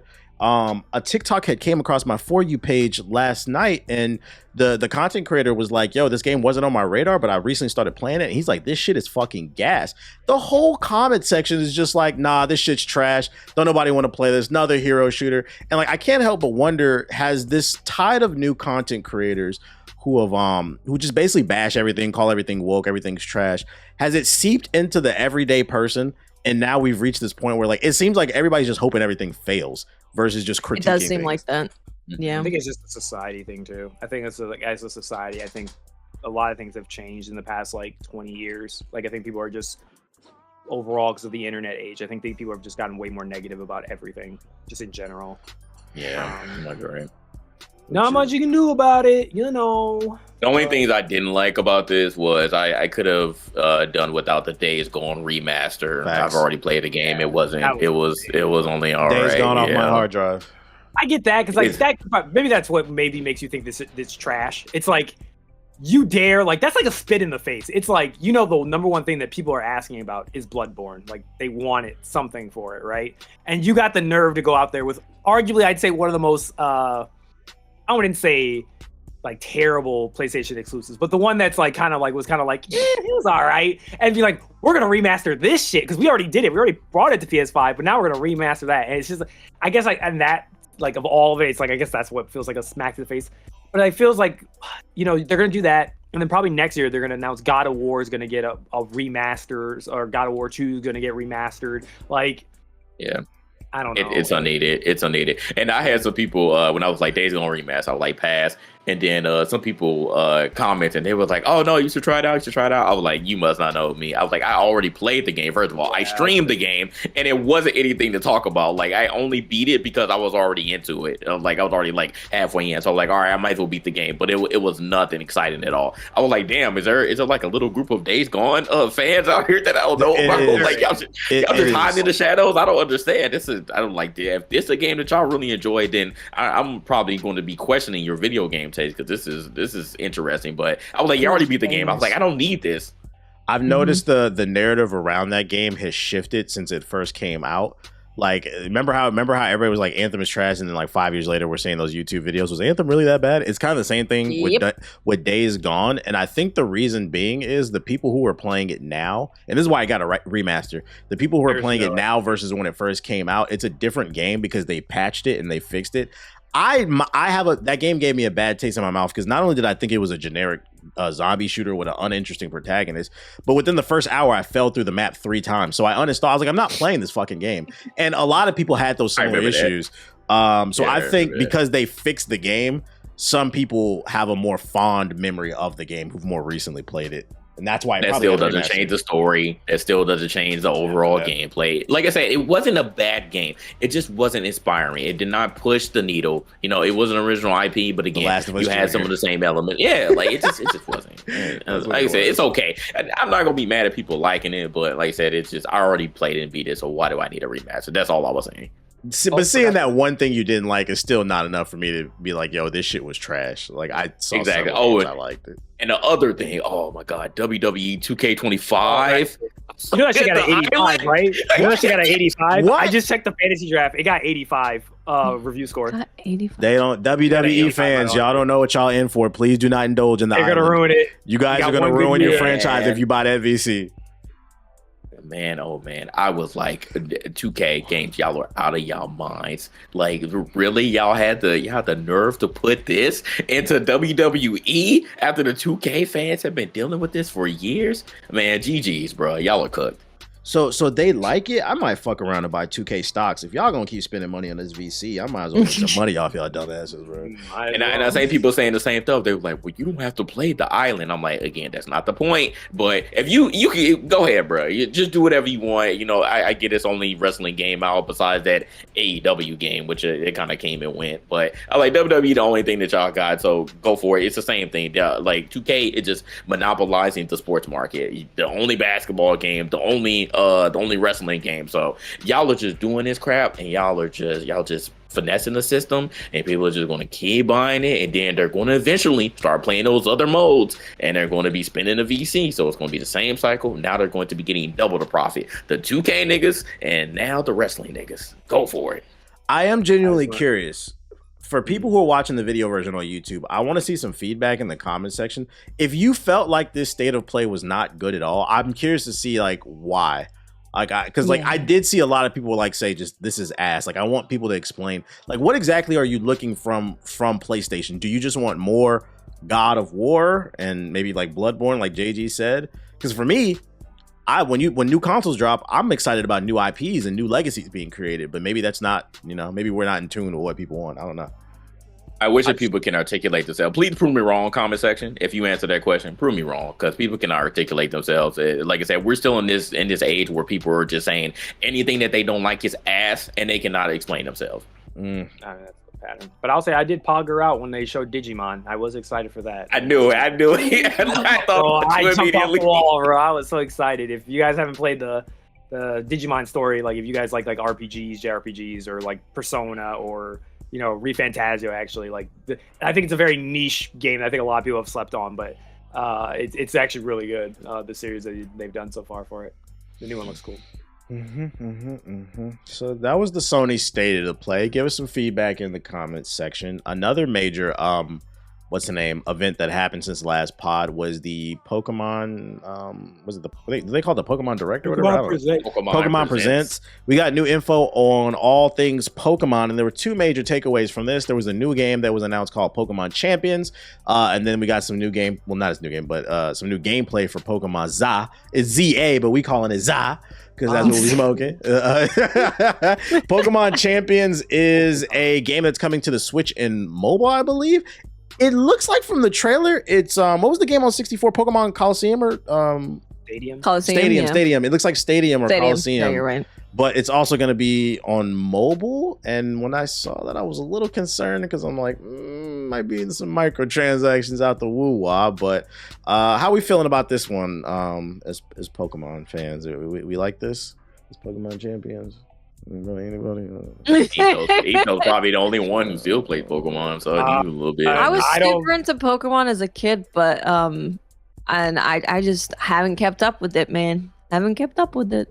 After what was it, Sapphire and Ruby, I was kind of checked out. Come on, water beats fire. I only played Sword and Shield because Siggy and Steve, and we bladed because there was nothing to do. It was the pandemic, so we had to play something. But I kind of clocked out after like Gen 4. I know that the championship's probably not for me because it's from what I've seen from like some content creators talking about it and Pokemon people, it seems to be focused on targeting the competitive audience. So the ones who play like the Pokemon competitively, it's about giving them their own platform where that's all it's about. It's just grinding stuff, just grinding competitive, like fighting game type of vibe of playing Pokemon, PvP competitively. So that's not at all my wheelhouse. I don't like doing that. I've never looked at Pokemon as competitive, so I just don't care about that game at all. But yeah, it does. I feel like it will be massive to Pokemon because there's definitely a big community for that, and it will be probably on par with when Yu-Gi-Oh got when they got their Master Duel, game, like digital version, and how that massively moved a lot of their competitive people to play on that. It's probably the similar thing. Yeah, I'm personally not interested in it because, I'm not into competitive Pokemon either. But I predict if the gameplay is solid, Game Freak is gonna print money because it's gonna be on the Switch in iOS and Android, but I feel like their focus is going to be iOS and Android, and they're gonna print money because there's gonna be, especially if it lets you create your own like battler. If they just make a store where you can buy different types of clothes and trinkets and stuff like that, people are gonna eat that up to be able to customize and self-express yourself online while you battle. But I'm not really interested in that game. They did show off Pokemon Za. This one was a little bit more interesting to me. I'm kind of like with Ethos. I checked out like 4 games ago because like I've been playing Pokemon since Red and Blue, and in my opinion, it just didn't evolve enough for me to keep being engaged with the franchise, especially for the amount of output that they had. So like I always kind of kept my eye on it, but Arceus was the first one that kind of caught my attention, but I still didn't dive back in. But this one might get me back just because I think the whole Paris thing that they're doing, going to Europe with this one, but like the combat is different. Being able to move around and having more control over the battle, it looks like it's going to have more depth to the combat, but it's kind of hard to gauge from the footage how much control you have over things. I hear you saying something. What did you think, Watts? No, I think this one is definitely doing something different, which is good to see because, like you said, I think the formula has been real solid for a long time, but the formula has stayed the same. So there hasn't been, unless you're a big Pokemon fan, it feels like there hasn't been a reason to hop in and see what's going on. But seeing the fact that you can move around and they are trying something different definitely makes me want to give it a try and see how that feels. I will say, watching this trailer back a second time that I didn't spot the first time, I don't know if it's because we're on the IGN website, but this frame rate is dropping. I would not be surprised if a Pokemon game is I'm mad I didn't notice that before. It's dropping pretty bad. Like those last 2 games ran like doo-doo, bro. Yeah. Like, that was real bad. Their last game got like, I think Pokemon usually scores pretty good. That game review scores sunk like really harsh because the performance was abysmal on Switch. Like Pokemon is the thing where it's like a lot of people feel like it's dev. It's a lot of like dev. I don't want to call it laziness, but a lot of people feel that like the series in general has been very lazy, and like issues that happen in Pokemon Go, they've been using it as a code structure. They've been keeping it, and so the same bugs that happen in Pokemon Go are still found in games 2 years in the future. It almost feels like 2K at this point, where it's like, except it's longer. It's taking them longer to make it. It's not like yearly releases, but it feels like that. The same effect where it's like I feel like I'm playing a new coat of paint on what I already played the last time you guys dropped. So yeah, you remember the last game that came out and like the meme started when it was when people started playing on the Steam Deck. No, the Steam Deck, they was like, oh, I can play this game better on the Steam Deck. The emulator's running better. The emulator's running better. That's why Nintendo went after. That's why Nintendo went after that emulator fast. They were mad. Yeah, they were pissed. They were mad about that. But I think it's gonna be, based on what they're showing, I feel like it's a launch title for the Switch too. Performance wise, they probably are gonna be like, hey, it's probably gonna run like dog crap on the Switch, but they're probably gonna be making. This article saying Nintendo Switch late 2025. I hope it is a Switch 2 launch title. Switch 2. I don't want to play this on the Switch. I'd rather wait for the Switch 2 version. Switch is coming out this fall. I'm pretty sure. They haven't announced a date yet, but yeah. So it's probably coming out holiday 2025, which means that game will be ready for it. And God help us all, because we know them boys are about to be $700, $800 a pop.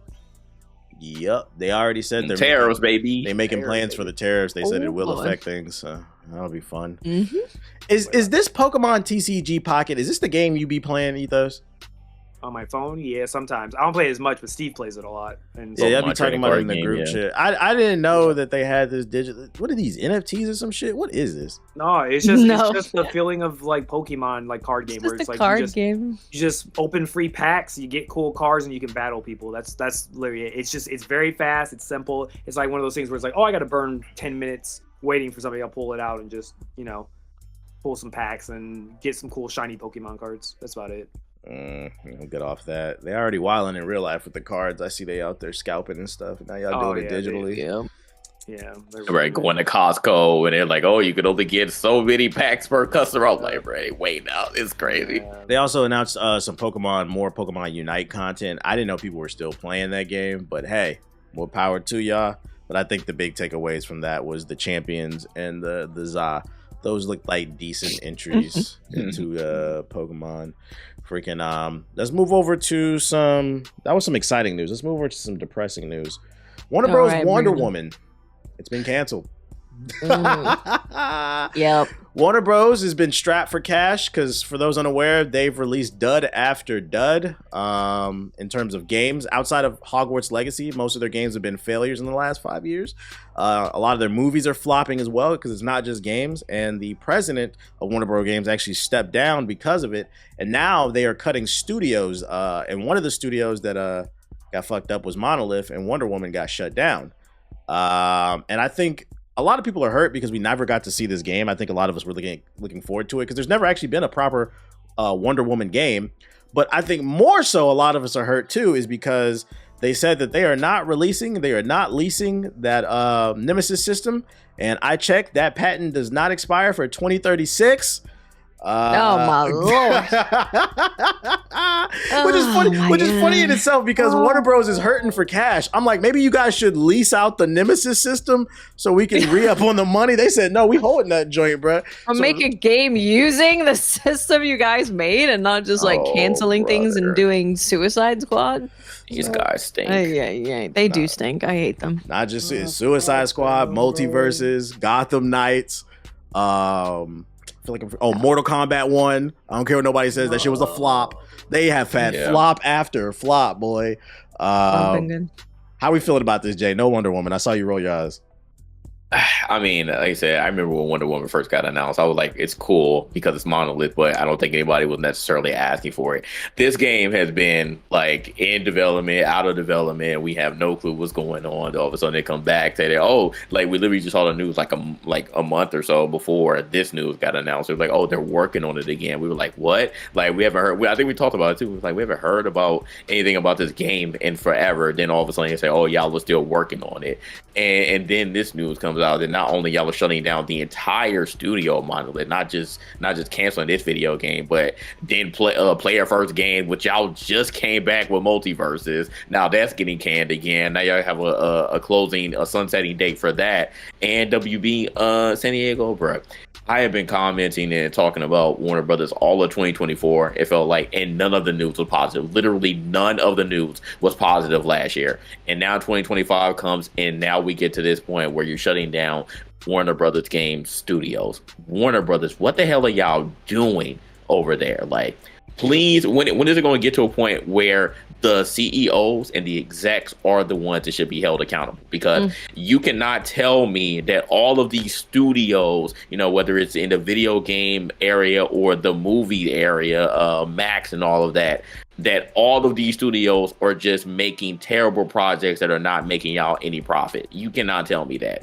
Warner Brothers, y'all have a lot of IPs under y'all belt. Make something shake. This is kind of ridiculous that whatever the execs are doing, David Zaslav, he is just a terrible CEO. Literally one of the worst CEOs I've ever seen at any company. It's been really, really bad. So when you get to a point where it's like, bro, you are terrible at your job and you should go. Do that before the entire WB franchise goes down the crapper, because y'all are at this point now. Y'all have canceled so many movies. Now y'all are canceling not only games, but you're canceling studios now at WB. This is absolutely ridiculous. I don't want it to get to this point, but at some point the CEOs and the execs have to be held accountable, because this is absolutely insane.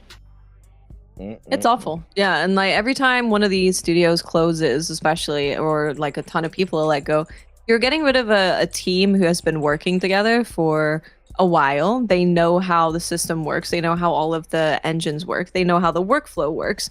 And as you keep just getting rid of people, you're spreading the talent out, and they have to start all over again, learning something new. Probably, that's why everyone's going over to Unreal Engine 5, because it's we can't keep people in our company long enough to teach them how to use our engine. So let's just do Unreal Engine 5 so that we can hire people who know how to work that engine. And totally what JG said. It's the whole point of being a CEO, the reason you make millions of dollars is because it is supposed to be you putting yourself on the line. If something goes wrong, you're the one that it falls down to. And it has not been like that this entire time with all of this. It's always just some dude who's working in the art department or something who ends up losing his job. And you're also going to be losing a lot of talent in the gaming industry in general, because they're not going to see it as a job that's stable for them. And the way that they get treated by these companies a lot of the time is they don't even know that they've lost a job until they go into the building and their card doesn't work or their email login doesn't work. So there's going to be a lot of talented people who also just leave the industry in general. And it makes me really sad. And especially with Warner Bros. With the Nemesis system, it is such a cool system. And they are doing absolutely nothing with it at all. And I do not get it. Like you said, why don't they license it out? Like, so many games want to use that system. Why would you not do that? It doesn't make any sense. I hate it. I think this is the classic case of CEO suits not understanding art, the classic clash between art and business. Because what do you mean? I think what happened is they probably just assumed, because, I mean, if you think about it, all their games outside of Mortal Kombat were licensed titles. They're all like DC superhero stuff. And they all flopped, besides Hogwarts Legacy. So it's like they probably just assumed, oh, we got the Flash, we got Wonder Woman, Superman, like, oh, this is about to cook. Not realizing you need the right team behind those ideas and you have to execute it correctly. And it ended up being a shit show. And like, on top of that, a lot of their movies aren't doing good. They are praying and hoping James Gunn is their savior. And until he drops that movie, seeing is believing for me. What you think though, Ethos? It's World War WB. Fuck them. Fuck the executives. Fuck the CEO. Fuck all the people that had to make those calls that decided that you were going to get rid of Monolith. Fuck you. And I pray to God that all those developers make it into some brand new studio, or they're able to hopefully boot up a new studio and work together still. Monolith has a history of dropping some of the greatest games ever. They literally innovated the industry multiple times in a row. They've dropped consistent bangers. They were on the forefront of everything from, I think, creating like one of the first ever like games that had a woman as the lead in like a video game. They've done like with what is it? No One Lives Forever, something like that back in the day, like a shooter. Like they've done so much stuff. And it's disappointing to me that on top of this, which is crazy, they were working on another game that we don't even know what it was. That game got canceled before they were on Wonder Woman. So they haven't just been sitting around diddling around doing nothing since they finished Shadow War. They were working on a new IP, and the CEO told them, "No, I want you to work on a license game. So now you're gonna work on Wonder Woman." And even with that, like I think you saw the leak of like what Wonder Woman was potentially going to have. The devs leaked and were like, they had like a nemesis system, and but it was reversed. Like you would gain allies. Beautiful like open world. I seen developers tweeting about it. Open world, like they said like we had some really like don't believe what some people were trying to tell them that like we didn't have anything or everything was lost. Like development hell. They said no, it was actually good. It was good. It was. They said the CEOs or the executive branch was basically C branch suites where they need to make cuts.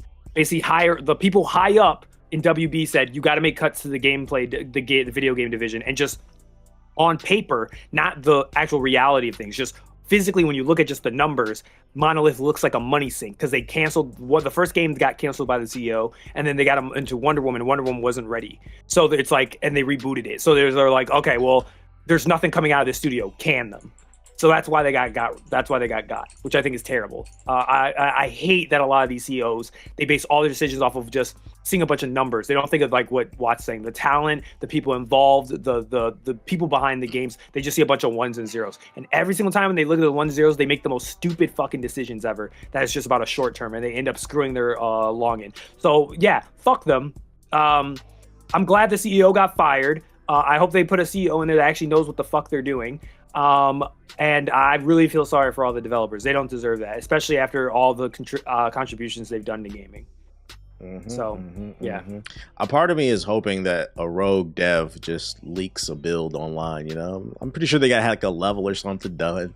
Like just mysteriously ends up on YouTube. Yeah, man. Let's go even further. I hope that the former Monolith devs like find a way to keep the code like at that, because I don't know, what agreements were in place, but I just want them to just all band together, make whatever game that they want to make, and use the Nemesis system. Fuck WB. What are they going to do? They don't have any money anyways. I just want the developers use to the do Nemesis system. Yeah, just do it. I just want a bunch of developers, indie developers, to say, "Oh, go fuck yourself," and just like we just all just like simultaneously just add it to a bunch of different games and just say, "What are you gonna do? Sue us all. Sue us all." Yeah, get us all. Yeah, just do it. Yeah, and just play whoop-de-doo in courts with them the entire time, being like, "Oh no, this isn't the Nemesis system. This is my couple system." The only problem with that is they do that. They take the code, go make a game with the Nemesis system, and then within 6 6 months later, James Gunn drops his Superman and it goes crazy in the box office. It gets good reviews, crazy ticket sales, and Warner Bros. Says, wait a minute, we're not broke anymore. You're going to pay us. We're coming to sue you. James Gunn, make some more movies. Forget them, I'll take that, because at this point, they're not even going to have a gaming division anymore. Like, at this point, are you just going to harp on Harry Potter? Is Harry Potter going to be the only thing that you're going to make now? Wasn't it around a little bit before Harry Potter came out? Wasn't there like a rumor going around that they were shopping around selling like NetherRealm and like a couple of other like studios to other people? Like yeah. EA or something? Yeah. That makes it they were trying to, reduce their gaming division. You know, it's funny too, like, because they said they're working on Hogwarts Legacy too. I don't even feel like that's a guaranteed money print, the second game, just because like when that game was first coming out, a lot of people were excited because there's a lot of super Harry Potter fans out there. But as time has gone on, I remember I was getting a lot of hate, but more people have come around, in my opinion, where I'm not a Harry Potter fan, but the first half of that game was fire. It was very immersive. You were learning things, learning new abilities and stuff like that. But by the time you got to the second half of the game, it was very repetitive. The story fell off. The best mission was a side quest, that Slytherin mission. So like I've seen a lot of people come around to that same opinion. I don't know if Hogwarts Legacy 2 is a guaranteed hit. If people were kind of feeling like, it was okay, I don't know if I need to be there. You're Captain. I don't think the generic Harry Potter fans who are like grew up on it are like nostalgia wise or like. I don't think they really care. I think buy it. As long as they make more Harry Potter, they're gonna play it. It's a massive franchise that just like Star Wars, right? Like Battlefront 2 came out to very terrible scores, but it still sold a shit ton of copies, right? Because it's throughout its lifetime. Yeah, because it's Star Wars. Like I think the only Star Wars game which I was shocked didn't do it was the Ubisoft one, because I said on the podcast, I was like, oh, this game's gonna sell regardless because it's I Star Wars. So well. Outlaws, but I thought the game looked okay. Like when they were in the it was like, the town and walking through the town and stuff, I was like, that's actually really cool. That looks pretty immersive. Cool. I played. I was like, it's a solid game. It's nothing like crazy, blow your mind. But I was like, for something like Star Wars, I was like, he got the job done, and I was just shocked to see that like it just underperformed. She wasn't cute enough. As it did. I guess, right? I would also going back to Harry Potter thing. I also don't think that it will have the same backlash that it had, prior to release. I know that there may be a small subset that are still on J.K. Rowling's head. But no, JG, they revved it back up, man. Did they? And what she do now? Okay, no, it's not about. It's not about her. It's not about her crazy ass. It's so you know how they basically announced that they're rebooting the franchise, right? I think it's gonna be like an HBO. Oh yeah. So what would you put in the chat about Snape? The casting. Yes, they made Snape black. I did see that. They are going. It's a crusade, bro. They are going to light that shit up, which is crazy to me because it's like J.K. Rowling is notoriously terrible at writing black people, and like the black people, they're like she has a terrible track record of that. So obviously she's not the one making these cast calls. I get like she's probably the one that says, yeah, that's fine, I approve. So she's obviously giving a thumbs up of like a character that's black. They're racist too? Because so you got to understand. You haven't watched. Black people can do magic. They don't know Haitians. No. You got to understand. Snape is arguably, I think, out of all the characters in the franchise, he's arguably one of the most beloved because he has. It's the wrong character to turn black. Out of all the characters, all the writing, because it's very easy to shit on J.K. Rowling's writing. It's very easy, but I will give credit. The one character she did do a very good job with was Severus Snape. Like Severus Snape is the most beloved character because he goes through a very cool character arc and there's a really cool plot twist with him. So like he's very beloved. And when I saw that you had a black guy do it, I was like, oh man, this is gonna be one. Oh, this is gonna go. With the race swappers, everything, like they're gonna lose their minds. Now, granted, J.K. Rowling would have approved this cast, and on top of that, at least from my memory, when I read the books as a kid, I don't think even reading as a kid. There's nothing distinctly there's not a lot of stuff in the book that distinctly says like, oh, this is a white person, or this is like outside of like some of the people where like she just describes like skin tones. But some of the ways you could interpret Severus is it's plausible. Someone could like read it and maybe in their mind, maybe thought while reading it without any context of the movies that maybe, oh, this person could have been black. It could have been a black person. The thing is, it's just like the argument we always say about like if a character turns white or if they're black or whatever does their racial identity matter for the backstory of the character? And the answer for Severus is no, it does not. It's going to be crazy when Harry's father's bullying him for being black and poor. I'm not going to lie. I'm excited to watch that go off. But this is going to be a TV show? Apparently HBO ordered, I think I can't remember, but I'm almost positive my memory, if it's right, it was that they ordered a season of it around the time that Hogwarts Legacy was about to come out or something like that. And I guess because of the sales number, they're like, we need to reboot this thing. There's a huge untapped market because, you know, all of the people who grew up on it, like millennials, were all in their 30s. And now there's like like Gen Z, and there's like that new generation, the little kids growing, like starting right now. Alpha. Yeah, like we all read the books, and then we grew up watching the movies as well. Market. Yeah, they all missed that. Yeah. And that missed that entire like growing up with like Harry Potter and stuff like that they think they can easily tap into. Which it's money. That's a money decision, but hey, whatever. Well, yeah, we'll see how it goes. But yeah, to answer JG's question, it's still gonna be a shit show for a while. From both the left side and the right. You're just gonna get everybody. Everyone's pissed now. Everybody's pissed. No one's happy. I hate everything. Yeah. So it'll be fun. I'm here for the chaos. it'll be funny to watch. Okay. Well, since you're here for the chaos, let me know what your thoughts are on this recently announced new Rainbow Six Siege X game. The full reveal will be on March 13th. We're recording March 8th, so next podcast we'll talk about it. But Ubisoft did reveal that the rumors are true. They're working on some type of new Rainbow Six Siege game, and they dropped a 40-second trailer. I want to be honest, this 40-second trailer was just walking and random flashes of military men. But what did that do for you, Ethos? X. With a trailer at the end. This is X. I don't care. I saw a wall running. That might get me back. I saw somebody was wall running. That's going to be in the game, man. Actually, you know what? It is possible because Rainbow Six Siege is not the Rainbow we used to play. It's all type of magical shit in that game now, bro. Have you peeped like even like 3 or 4 of the latest people they threw in the game? Nah, but the last time I did look at it, I was like, this is not the same game we played in 2015. Like, I remember I tried playing Fortnite now, man. Like we just totally different experience. It's not that. It's just like during the pandemic, like DX was trying to help me get back into it. It's just they've added. It's like League where they're added so many operators. There's so many characters. I think they touched like almost 50 characters combined. I think they have almost 50 characters in this damn game, and it's just like there's so much new gadgets and stuff that like the characters do now, and like different ways, and obviously some characters just aren't good anymore because like they've now power crept them with newer characters that have a similar ability. But like, you remember how back in the day, in our good old days, remember how when we saw a barricade on the door, we'd have to walk up and put up a thing and then explode it, right? Now they got drones that can go off and do the job for you, or explode the ceilings for you, so you don't even have to harm yourself. It's just, there's so much stuff now. We used to storm the beaches. We used to run up with our rifles, but now the drones do it. It's just not, war's not the same, man. It's not the same. What's the they name? said war doesn't change. They lied. They fucking lied. I wouldn't be able to fight that shit. I think the most interesting thing about this announcement, and kind of disappointing, because like the original rumors was it was supposed to be Rainbow Six Siege 2, and I was like, okay, let me see what's going on. But the way Ubisoft worded this, it sounds like an expansion. I looked up, so far this is all we know about it.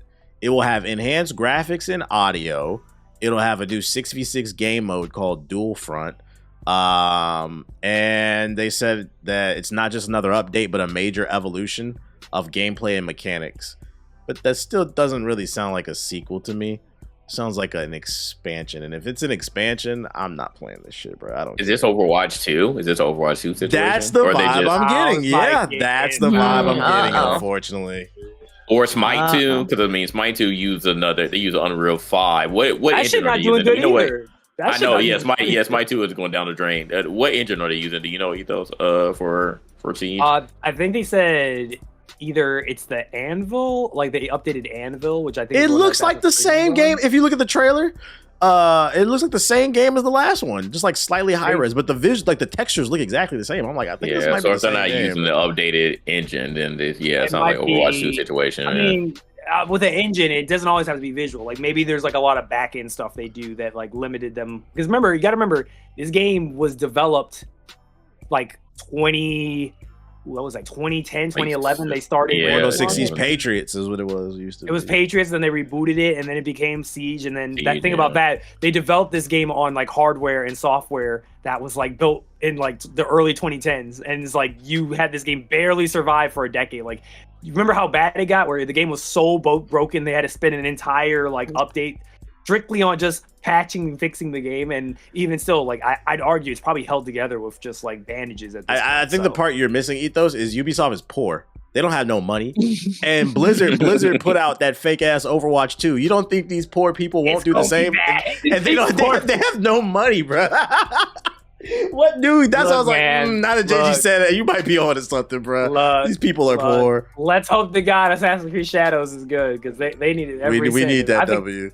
If that I keep telling people, man, that's it. That's gonna be it for them, man. Yeah, if that goes down the drain, if that game gets like 6s or like barely 7s, that might be GG. That might be it for them.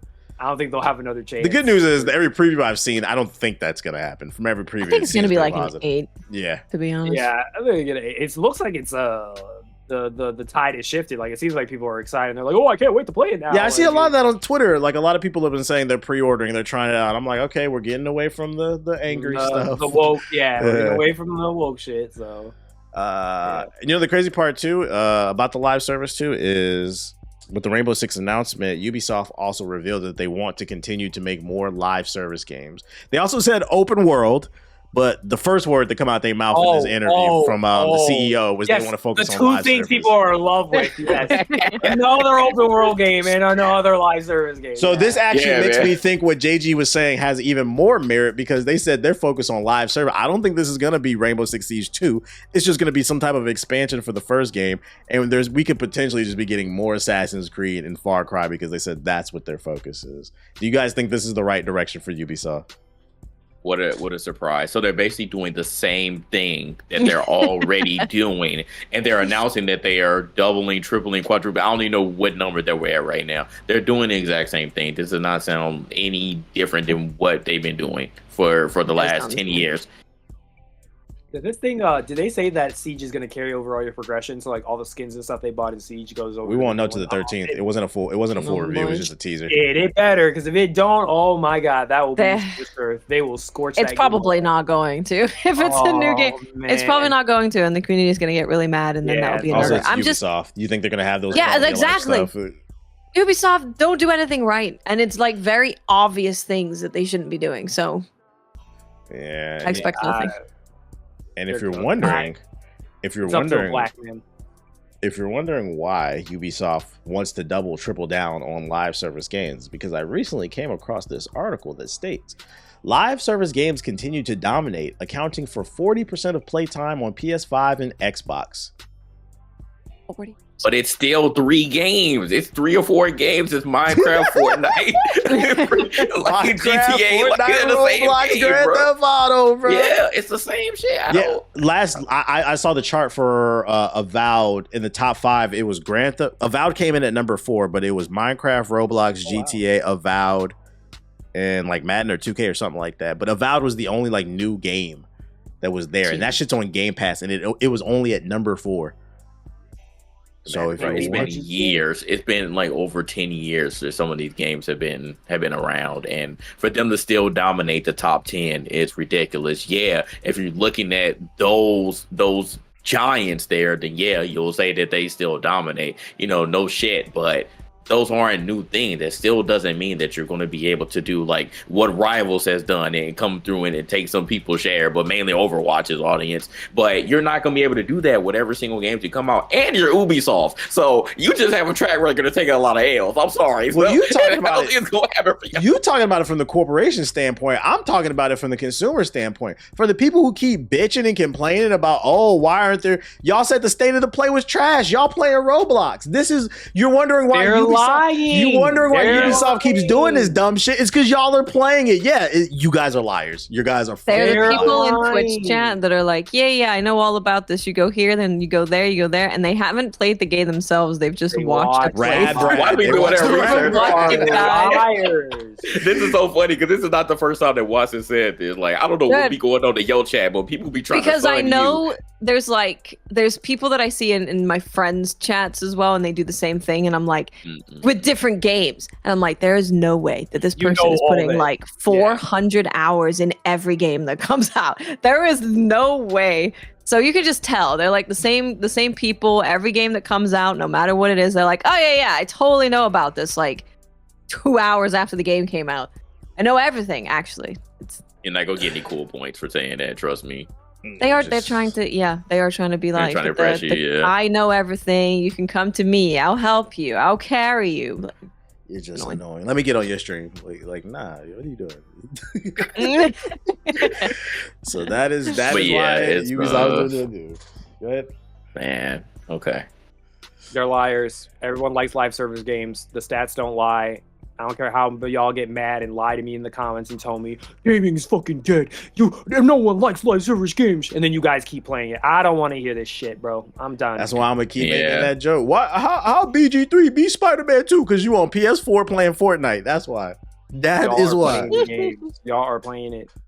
Freaking everyone likes them. You say you don't like them, but the stats are saying that is a lie. We're gonna keep bringing the numbers up. It's okay. Just admit you like it. I got an update on Gears of War. Forza Horizon 5 got announced to be coming to PS5 and a bunch of other Xbox games like Grounded and Sea of Z's. And the latest rumor is that Gears of War is supposed to be coming to PS5, and we got an update on that. According to this article, the Gears of War collection is set to release on PS5 this year, and then E-Day is getting pushed back to 2026, with a small chance of it potentially coming out in 2025, but it's most likely targeting 2026. That was the first piece of news, and then literally like 2 days later, another article came out that just rubbed me the wrong way, which, by the way, all this is rumors at the time of this recording. Another rumor came out that this Gears of War collection that's supposed to come out on PC, Xbox, and PS5 will only feature the first 3 games, and it will have the co-op but no multiplayer. If this happens, you cool with that? You cool with that? I'm gonna be honest with you. That was my expectation. I thought when they were making the collection, my expectation was that because I was thinking of it as, they're probably making the collection to get people excited for the next Gears story-wise. So you get a whole collection and you play it. I wasn't expecting. Think about that. I want you to remember. Do you remember the last time they did that? How bad it was? They made the Master Chief Collection. Do you remember how broken that shit was? Learn from your mistakes. Microsoft got money. No, you have to go through 3 different games. Hold on, no. You're telling them to make a game that had 3 different games built at 3 drastic different times. Like, what was it? The first one was 2006. The second one was 2010. The third one was 2012. This is a massive gap in defining all those files. And you want the multiplayer? You want the multiplayer to all work? Multiplayer for just one of them. To be like, hey, here's how Gears multiplayer is. This is ethos. You have to I don't want to hear this. Y'all don't play Gears 5. I don't want to hear this. Y'all could be playing Gears 5 right now. Well, that's what makes this collection even worse, Ethos. Nobody is playing Gears of War, the new trilogy. Nobody's playing that shit for the story. Y'all don't even play the OG shit. They were ass. So why would you focus on the story for the collection for people? Because it already exists. If you cared about the OG gameplay, it is already active. This is their first time playing it on PlayStation, most likely. These are people who didn't grow up with it, and now you don't get to play the multiplayer. I can't stand this. That's what I can't stand about y'all. Y'all will always say this bullshit. You'll be like, why is my multiplayer in that game? Motherfucker, if you cared so much about it, you'd be playing Gears. Gears got remastered. Gears got updated, remade. It's on PC right now. You can play the literal old school multiplayer right now on that and Xbox, and they're connected. You can play that. You can play Gears 4. You can play Gears 5. They brought Gears 2 and Gears 3. You can play all of them on Xbox. And none of y'all, I haven't heard one of y'all say, I'm booting up Gears. I haven't heard you. How do you think we got the Nomad Killer? I haven't heard none of y'all say anything about, I'm really going to play Gears multiplayer right now. You guys are bullshit. I don't want to hear that shit. Stop with the fucking bullshit. Y'all don't care about that shit. Only for you to, hold on, I want you to remember this too. You're going to try to tell Microsoft or tell a developer to waste development time when obviously they're working on Gears 6 right now with a whole brand new multiplayer suite. You want them to waste time on getting an old system set up that y'all are going to leave to go play Gear 6. You're talking about. Don't come out with it, then. Don't come out with it. You're talking about us from our personal experience. I'm talking about the people who grew up on PlayStation. You know them Sony ponies go crazy. Never played Gears of War. They've heard about how amazing this fucking game is. It comes to the PS5 and it's not the full thing. That's gonna leave a bad impression. I'd argue it might hurt the sales of the next Gears of War. Multiplayer, huh?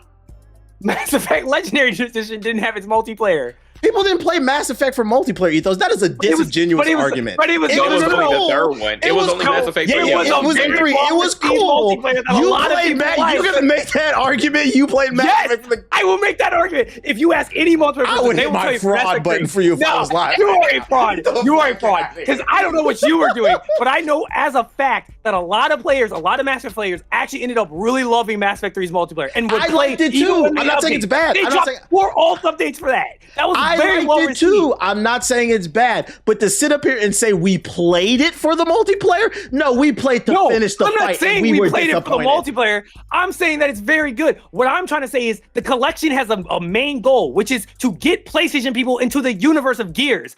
I'm not doing that shit by playing multiplayer with Gears people in that. When I have to, you want them to get crossplay too? Crossplay with PlayStation and Xbox. I wanted to talk shit. You've lost the plot. The whole point of collection was called the Phoenix Collection. Is just to say this is the story of Marcus Phoenix. His bank statement. See if Phil Spencer sent him something. No, all I'm saying is it's very simple. My brain, I never had the expectation. If they had multiplayer, I'd be like, oh, awesome. Listen. But I'm not. I'm like, when they said that, when we were talking about it, I'm gonna tell you right now. This is why I know this is cap. Pull back the footage.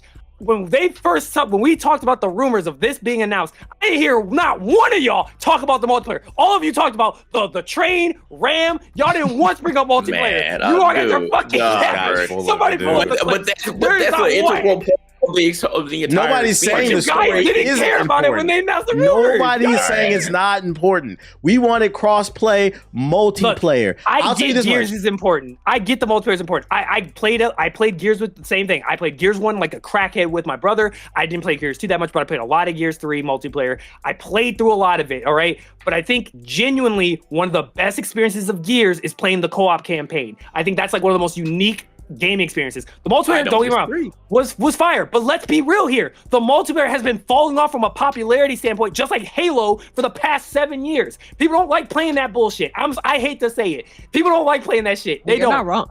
And I'm a person that, I'm gonna give you another example. On the PlayStation side, Last of Us multiplayer. Who was the main person yelling and screaming about that shit? Me. When they announced all the replays, me. I wanted that shit. And when they didn't do it, I was pissed. I was like, I played this shit. But what did everybody say? The same thing I'm saying now. The truth is, people don't really care about that type of shit. That's a fair argument. I don't think it's the same thing. Let me get my point off. People liked the Last of Us multiplayer, including me. But when The Last of Us 1 came out and they announced the remaster, people mainly had fond memories of that amazing story and how it ended. The multiplayer was just a bonus.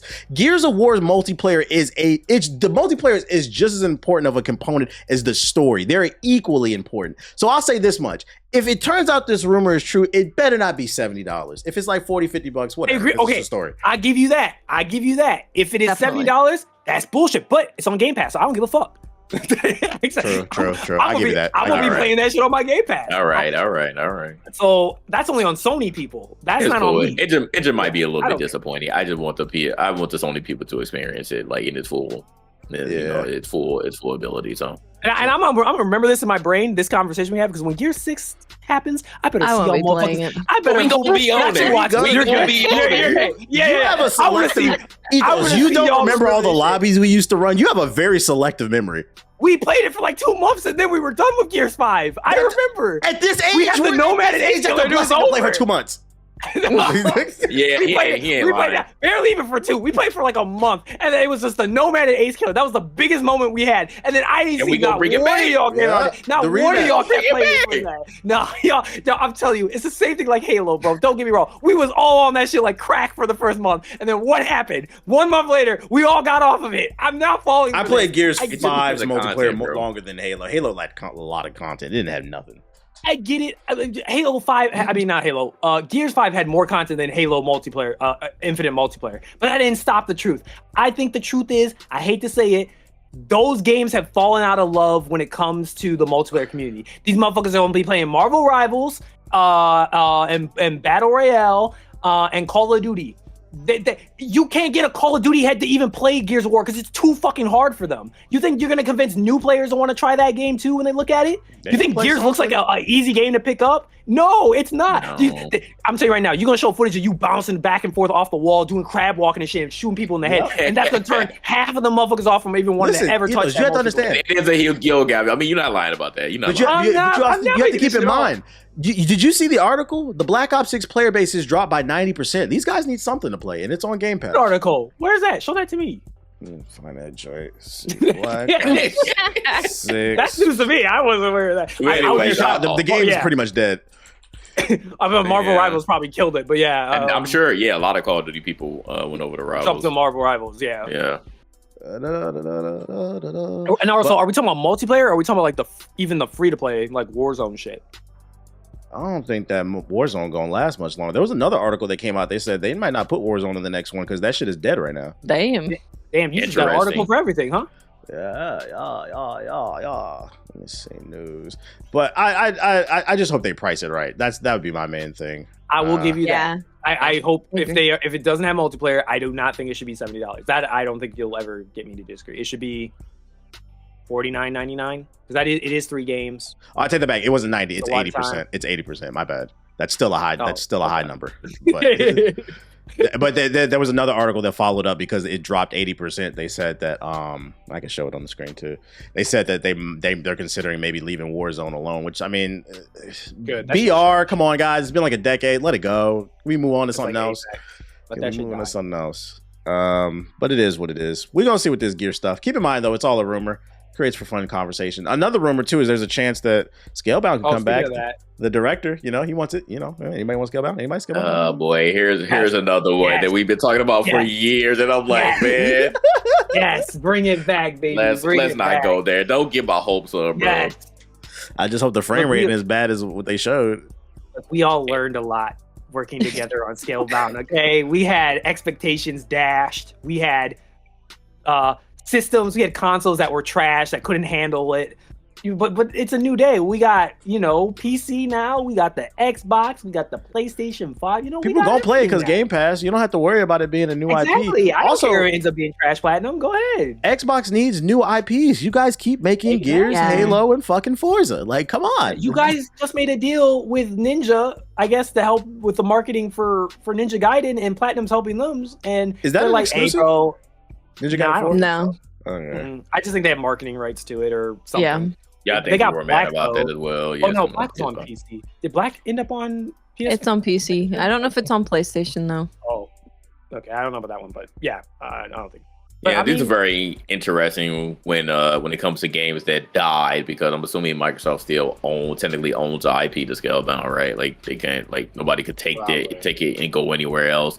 But I'm like, after so long, if you say a game is dead, just let the original developers do whatever the hell they want to do with it. So I dislike this article. It's like, I want to ask Phil Spencer to bring it back. Like, man, just wink, make wink, the damn wink. game. Come on. It's like, please, it's like, man, is he really gonna do it? Who knows? But I hate that it kind of has to be in Phil Spencer's hands, in this particular case, to potentially bring it back. My only question is, would people even be excited if Scalebound did get resurrected? For the simple reason, like we were talking about earlier with the state of the play, they showed multiple new IPs and people called that shit trash. I'm like, would they call that? Would people, times have changed. Would people be excited about it? We would, but that's a good question, because I'm like, I mean, at least we saw something here, and again, this is one of those titles that people have been screaming about for a long time. So I think overall, people would be excited if there was a chance. People like dragons. Yep, and it's like Devil May Cry vibe, so yeah. Devil May Cry with dragons, yeah. Also, that genre is making a resurgence again. Obviously, I don't know if it's going to be the case when the game comes out, but there was the big Souls push for games, and now games are coming out being more like DMC, Bayonetta, kind of Ninja Gaiden. So we love that. Nintendo Power Fantasies. Give me Astral Chain back. That'd make me a very happy person. We just gotta get the platformers, more platformers, and we back, baby. The PS2, GameCube type era. Yep. Freaking speaking of consoles, though, it's been 5 years since the PS5 came out. A lot of you guys still refuse to get one. 97 million people. How long? 5 came out in 2020. Pandemic. Yeah. Yeah, remember we got them during the pandemic. Wake up, Ethos. Wake up. You're in the middle of it. It has been 5 years. I was talking about this on stream the other day. I said, hey guys, you know, in my old age, when we were younger, 5 years used to be the lifespan of a console. The N64 to the GameCube, like that's how long a console used to last. We are now 5 years into the PS5, and there are 97 million concurrent average daily players on the goddamn PS4. But I'm not gonna make fun of you guys. I don't think you guys want to upgrade. You just want them to support the PS4. I think a lot of you guys are full of shit at this point because the whole money thing is it's not an excuse. You've had 5 years to save if you really wanted one. But let's hypothetically entertain it. There's now a solution, at least for the people in the UK. Maybe it'll come to the US. Sony is offering a rent a PS5 program. You can do 12, 24, or 36 months on a lease. And they also have one for the PS5 Pro. The Pro would be $35 a month, and then the regular one would be $30. So, you know, anybody want to rent? I feel like this is just a way to take advantage of poor people, as all of these like payment program kind of stuff normally is. It's like, yeah, you can get this thing that you really want, but you have to pay a lot more money than it would take to just like buy the thing. And you don't even own it, and you're not renting to buy, right? Unless it is a rent to buy thing. No, you're just leasing. No, it's not. It's just leasing. It's not. That's why I'm like, no. You are scamming. If it's not rent to own, hello? Like, what are we doing here? So if I pay the full amount of what it would cost, I don't get to keep it? No. So all my UK bruvs out there, don't fall for this. I'm trying to teach some financial literacy. This is just to lease it. After that 36 months that you did it, you actually probably paid more for the damn PS5 and you don't even own it. And then you wonder why you can't afford a PS5. Okay, guys? Just save your money. God. Don't do it. It's going to be okay. Find a side hustle. Also, keep in mind, gaming is not a priority. This is a scam amongst scams. Oh boy, Sony, what are y'all doing, man? The NZXT flex program. Oh my goodness! Oh man! Oh my god! Oh shit! Moving on to the social justice warrior section of the. Well, do we call it the DEI woke section now? Yeah, DEI woke section. Yeah. Moving on to the woke section of the podcast. This one was fucking funny, dude. So the CEO of GameStop during their earnings call, he got into a shouting match and blamed wokeness and DEI on the failures of GameStop. He also announced they're closing 500 stores, the ones in France and then some in Canada. In France, it's not called GameStop; it's called a different name. I forgot what they call it. But in Canada, it is called. Yeah, and he blamed it on DEI and woke in a blaze of fury rant. Is there like a context for it, or was he just doing the classic like woke DEI and hoping that people cheer?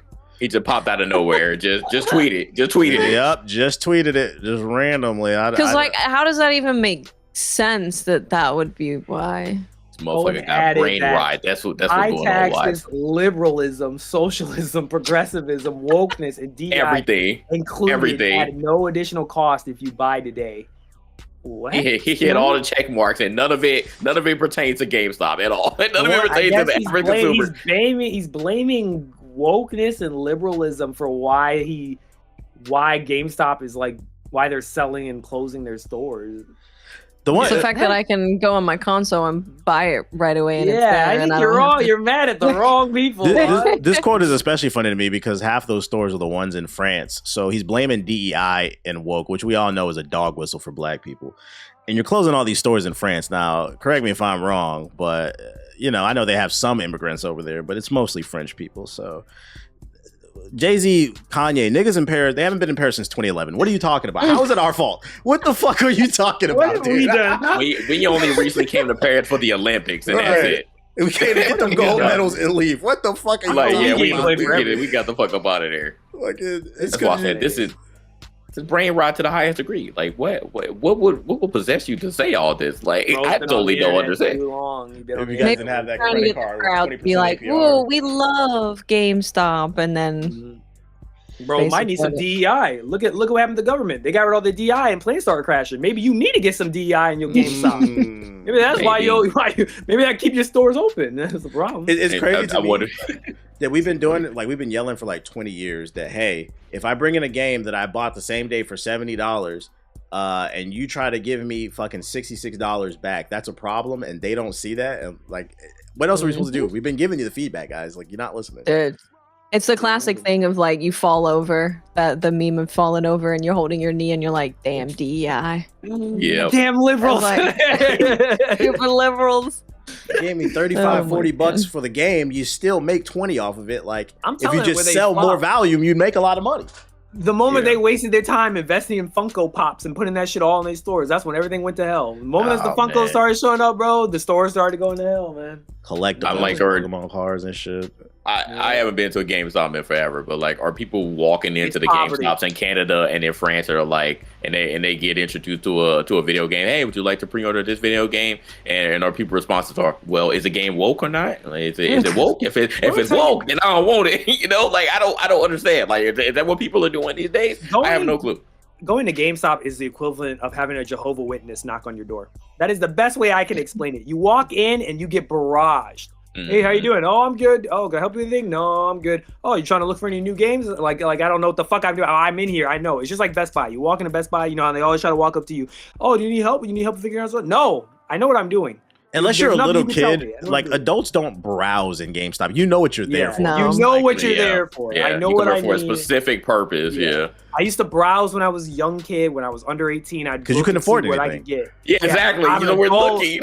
I'm gonna walk in there. I'm gonna walk up. I'm gonna tell you, I need this game. Do you have it? That's it. Or I need to get this thing. I need to get these card or this gift. Or I need to get these cards. Yeah. I would ask the CEO, like, hey, have you been at any of your stores recently? Because it's Nope. an awful experience. You bro. already know. What's the name of that, Oh, that he definitely has show? Undercover Boss they used to do. Where they used to Yeah. put the CEO. Yeah, that's what they need to do with him. Throw him into one of those GameStop. You'll see why. Asking me to pre-order Madden 3005, knowing damn year y'all not gonna be around that year. Like, what are you talking about? Yeah. bro? You know what else is not gonna be around either, too? Well, potentially, but these tariffs, man, they're affecting physical games. Like we talked about it on a previous stream. We're talking about how it could potentially raise the price of games. But now they're talking about box games, where it might be hard to find, which would, in theory, would actually raise the price of them as well for people who like to collect physical copies. Because a lot of the disc in the box are actually made in Mexico and another country, I believe. So when the tariffs come into place, not sure when it's supposed to, because you know, Monday we wake up, there's a tariff. Tuesday there's not. I don't know what's going on with this guy's brain. 50, I don't know. Every day it's like tariff, and they're like, "Oh, well, actually, we're Aren't not you going to have smart? tariffs for this person and this person." Okay, It's hard to keep up now. I don't even know. it's every day. Yeah. It spells disaster too for game preservation, because if it's harder to find hard copies, you know, people who want to collect, if it's only digital, they can pull that stuff off your hard drive at any point. So for people who care about this stuff, just know in the near future, it might be hard to find actual physical copies of your game, which would potentially be crazy with the Switch 2 coming around the corner. Imagine that dropping and you can't That find shit's things that you dope. want to collect. That would piss me off. Shit, how about They're like finance? one of the only ones that you gotta have digital, physical copies. Yeah, I've never really had my Switch always messes up when I get like the digital copy. That's why I like buying the physical. For some reason, like it doesn't load correctly on the side memory card. It glitches out, so I always got to uninstall and reinstall. So like I always like buying the actual cartridge. But that might be hard to do, and just making y'all aware of it. I mean, you're our SJW dude here, Jay. Any hot takes on this? What'd you get to say, Mr. Trump? I mean, Trump was a fucking idiot. So I mean, he playing a dangerous game. I just hope that again, all these countries who he's imposing these tariffs on or trying to impose these tariffs on actually have some cojones and fights back. You know, that's all I want to say. Like, so shout out to Canada. You know, they folded in, then they said, "Oh, we're not folding." So you know, sorry, Ethos, if you end up getting your power shut off. But you know, it's a necessary evil. Thanks, man. Hey, man. Thanks It's so a much. necessary It's a evil. necessary evil that necessary needs to evil for happen, you to bro. do that. Motherfuckers Yeah, got thanks, suffered. Why does it have to be me? I didn't vote for this fucking orange fucking Cheeto. Well, you What live in else? fake Canada, so it doesn't surprise me y'all Why get am no I electricity from there. Bro, I watched that shit of Trudell and that man Ford go on the news and basically mock this man Trump and be like, look at me. And I ain't never looked at the screen like ready to cry. Be like, yo, this man is straight up saying, yo, I'm sorry, dog. You're a victim. You're a victim of circumstance. Yeah, I know you probably didn't vote for him, but I'm sorry, bro. We're going to hurt you however way we can. We don't want to hurt you. You blame him. I was like, I'm already blaming him for everything. Like, you don't do this to me. Turn his power off. Get Trump Towers. Turn his power off. Leave me alone, bro. If shit gets really bad, you can come to my house, Ethos, because I know it's cold over there right now. We don't want you to freeze. Oh, it to death. is, bro. Already skinny as hell. Don't say that. I might actually take my ass over there. It's I'm like, nice I'm and still warm over cold. here in LA. Just Yeah, gotta I deal know. with other shit. I'm telling you, bro. I don't want to do that shit. $20 eggs. You can drive the Tesla, Ethos. Somebody gonna keep my car with these goddamn protesters. I'll do the hand sign and everything too. Oh man. So TJ, just so I know, with a Tesla, do you actually have to like seek hail? Do you have to actually like do the whole hand sign when like to make the door open? Or like how does that work? Like I gotta get that sticker. I bought my car before he went crazy. Like this is some bullshit. You know, people are getting rid of the Tesla logo and they're replacing it with other I've seen that stuff. they're putting like Honda on there and stuff like that. I've seen that on Mm-hmm. YouTube. That shit had me cracking up. BMW. But we know what the models look like though. Like we know what the bodies look like. You're not Well, fooling maybe the anybody, people but who are blowing them up don't know. To be They're fair, like, to be fair, cool. to be fair, the Model 3, the Y, and the X, they do look like regular, like kind of Honda-ish cars. So like, from a distance, people do can look fall like from. regular cars. That's why I think the Cybertruck is getting targeted so much. That's so obviously a Tesla. So obvious. Yeah, it you know stands out exactly way what too it much. is, yeah. I usually Also, know you that's what I definitely look bought that for. after you knew He he's was crazy. Yeah, because Like, it's the new one. Yeah. So it is what it is, man. It's funny though. And then last but not least, I got for you guys everybody's favorite residential go woke go broke troll, Grummz. He responded to an Assassin's Creed tweet. They tweeted, "For justice is a powerful samurai and is deadly ninja in the breathtaking feudal Japan." They're just promoting the upcoming release of Assassin's Creed. I think it's like March 20th or something is supposed to drop. And then Grummz replied and said, "March 20th is when Assassin's Creed Shadow ships. They are so confident they locked replies to this, implying that they're scared to basically have a conversation with anybody who disagrees with them." And then he said, "Remember to identify this game as non-binary," which I'm not gonna lie, it's fucking corny but kind of clever. These people are miserable, which is a double entendre, non-binary. And then he said, "We get Ubisoft to change, the other top publishers will notice." So then Ubisoft responds and says, "Thank you for considering us as a top publisher. While our media ads typically don't allow comments, our regular posts do." So they said whenever they're advertising, they don't ever allow comments, but thanks for giving us a compliment and get off our dick. How we feeling about this ratio is crazy. Yeah, they're 49,000 likes to his 4,000 likes. How we feeling about this, Ethos? I love it. I feel like every game developer publisher should do this. It is time to silence these idiots and make them look like idiots and ratio these motherfuckers. Stop letting these people set narratives for you. You set the narrative, or you're going to let these losers set it for you. That's how so many of these games... I think this has been a mistake for community managers. I think a lot of community managers have been giving... I'm not gonna say the wrong advice because they've been in the trenches, but I will say they've kind of been looking at the wrong way of how you handle these things, where they think, okay, well, don't fuel the fire for it. And I think that has just caused it where if you let them do what they want, they literally shift the narrative, and then you're wondering why you're having these meetings, these triage meetings where you're trying to figure out why this outrage is happening with your game, like out of nowhere. And there's more veteran community managers that know how to diffuse it, but a lot of them, they don't know how to diffuse it correctly. So I think getting in front of it and like making it nice and hearty with a good little joke there, and just being like, hey, like, you're a bozo without actually saying it, but doing it in a clever way. It works. It clearly works here. I think it's really nice to use the little side-eye gif. It's pretty good. So, yeah, I mean, I can't believe I'm cheering for Ubisoft right now, but yeah, I'm hoping this game's good. I hope it gets like at least 8s.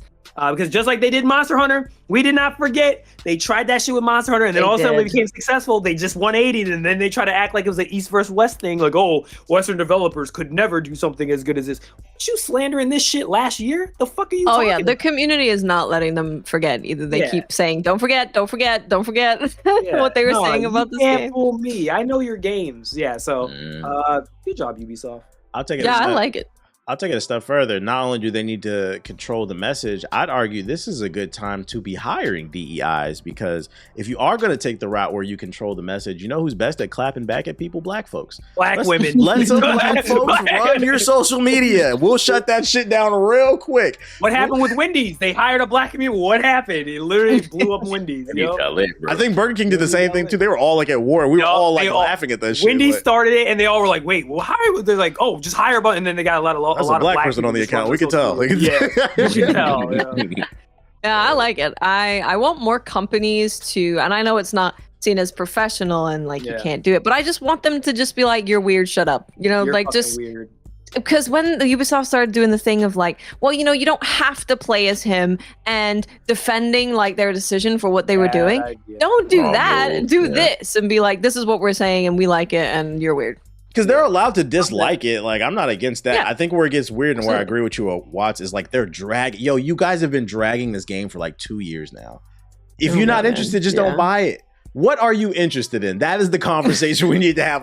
Like, what game do you guys like to play? That's what we need to get down to the bottom. I don't think they're playing any of them. Grummz I have not had already seen been a exposed. game clip from any of those dudes. Yeah. That reaction that Joseph Fares had for Split Fiction, where the thing about He's like, what the fuck are you that's talking the about? type of reaction. The fuck are you talking about? Like that's the type of shit. Like you see how he masterful. I would show that shit in classes for like amazing PR. Just the fuck are you talking about? You're like he literally just like without saying you're weird, he basically said you're fucking weird. Like what are you talking about? Like he even broke it down. Like the first game we had, it was 2 guys. The second game we had was 2 guys. The third game was a guy and a girl. Now this one is both girl and girl. What the fuck are you talking about? Also, he said the girls are based off his daughters. So let me ask you, yo, chat, is You're talking about daughters? is it woke to have a daughter? Yeah, What is are it we woke talking to about? make a game out your daughters? Like, yeah, no. What are we talking about, No. dude? He nailed it. Idiots, I'd say bro. no notes. Yeah. Oh shit, that's all I got on the show notes. Do you got anything else y'all want to add to the conversation before we wrap it up? What y'all think about that Battlefield? That alleged gameplay that leaked? Yeah, what do you think about that alleged gameplay? It first of all, if y'all don't know what Ethos is talking about, I'm not going to show it on the screen for legal reasons, but feel free to look it up. It's all over the social media. It looked like Battlefield. It didn't blow me away, to be honest. I ain't gonna lie. I closed my eyes and like, if you told me that was BF4, I would have believed you. It looked like BF3, It looked BF4. just like BF4. Yeah. So we'll see. We'll see if it's good. Yeah, Apparently, I agree with you Vince Campella is gonna save it. That's a 'cause good he thing, though, saved- because I have been monitoring the feedback and people seem what to be they want. excited. That's what they want. Yeah. My issue is, like, if you just make Battlefield 4 again, people are going to get off within a week or two. So there has It's to like be I played something this game different. already. Yeah. Exactly. There's Yeah. gotta be I was like, something you can go different. back to the roots, but it's like you got to do kind of like what Modern Warfare did back like a while, like back in 2019. Like you gotta spruce it up a little bit. But I mean, I'm not gonna lie. We all played. I think that was like the game we all first like met each other and played with was BF3 and BF4. So it's got memories. It got good memories. But you know, I've known Watts from Titanfall. That's Yep. old. That's old stomping Titanfall. ground there. Man, Yes, I remember. What was bring the that first, back. The first podcast I think we had you on, the title was Titanfall, the game that divided a community or something. I think that's the way I titled it. That's fucking It funny. was. Yeah. Make Titanfall. You need to go 3, back and bitches. watch that, man. Please Fucking do. make Titanfall. We were Please. right. We were right. The children thirst for Me and Titanfall. Watts They really were do. right. We were prophetic. We said it. And it's funny because I didn't put it on the notes, but y'all saw they canceled another Apex Universe game this week. Yes, fuck them. They told me Yeah, there's a man. Titanfall game. It should all flop. Now, I'm not gonna lie. I don't wish displeasure upon developers, but specifically for Respawn, I got some voodoo magic level of Hey, like hold on, every hold game on, you hold on, make, hold on. if it's not Apex, I don't want it to Hold fail. on. Let's- I want let's- every game to fail. Let's let them finish the Jedi series first. The Oh, no, that trilogy, one's good. And That then, one's good. and then afterwards, you can yeah. voodoo them. We don't like their shooters. We wish ill upon their shooters. Yes, we Okay, wish all ill right. if you don't got a mech. I need to know what happens to my man Cal Kestis. I Cal need to know. Kestis is cool. He's cool with the homies. The voodoo boy invited to says the he's barbecue. cool. Yes, he's invited. He's cool. Respawn's doing a good job with Star Wars. That's one of the few good Star Wars games we got right now. They're cool, but this shooter shit, this Apex shit, it's gotta die, bro. We gotta let that shit go. We gotta play new games, new Titanfall, new. I don't know. Part of it is the I honestly think community's it's time to fault. be done. I was watching. Oh my god, I was watching BZ play Apex, right? That's the saddest shit in the world. You know man. they made some changes. I was like asking him. I was like, what has changed in this game? He was like, oh, well now we have these centers that you can go to. You can basically get any gun and you can get all the ammo you can get. I was like, okay, so it's not. They're trying to, I guess, make it easier for the BR now. He was like, yeah, but he just wasn't having fun playing it. But like he's so locked in. Exactly what you were talking about, Ethos. He's so locked in that he cannot compel Let it himself to go. stop playing Apex. Let it go, man. Let it go. I was like, and you still asking me to play it? No, I'm not re-downloading this I'm shit. playing that bullshit. I was like, get on Rivals, bro. Get on Rivals or something. You better Like, learn this Rivals or something. Nah, else, we getting man. off that shit too. The community, I'm starting to see community switching up on it. The agenda is getting pushed, bro. I'm seeing a lot. Everything. I've had a lot of videos in my algorithm talking about that bullshit matchmaking in the game. People getting sick of that shit. Oh yeah, I've heard about that a lot. More and more people, you know what I'm saying? Yeah.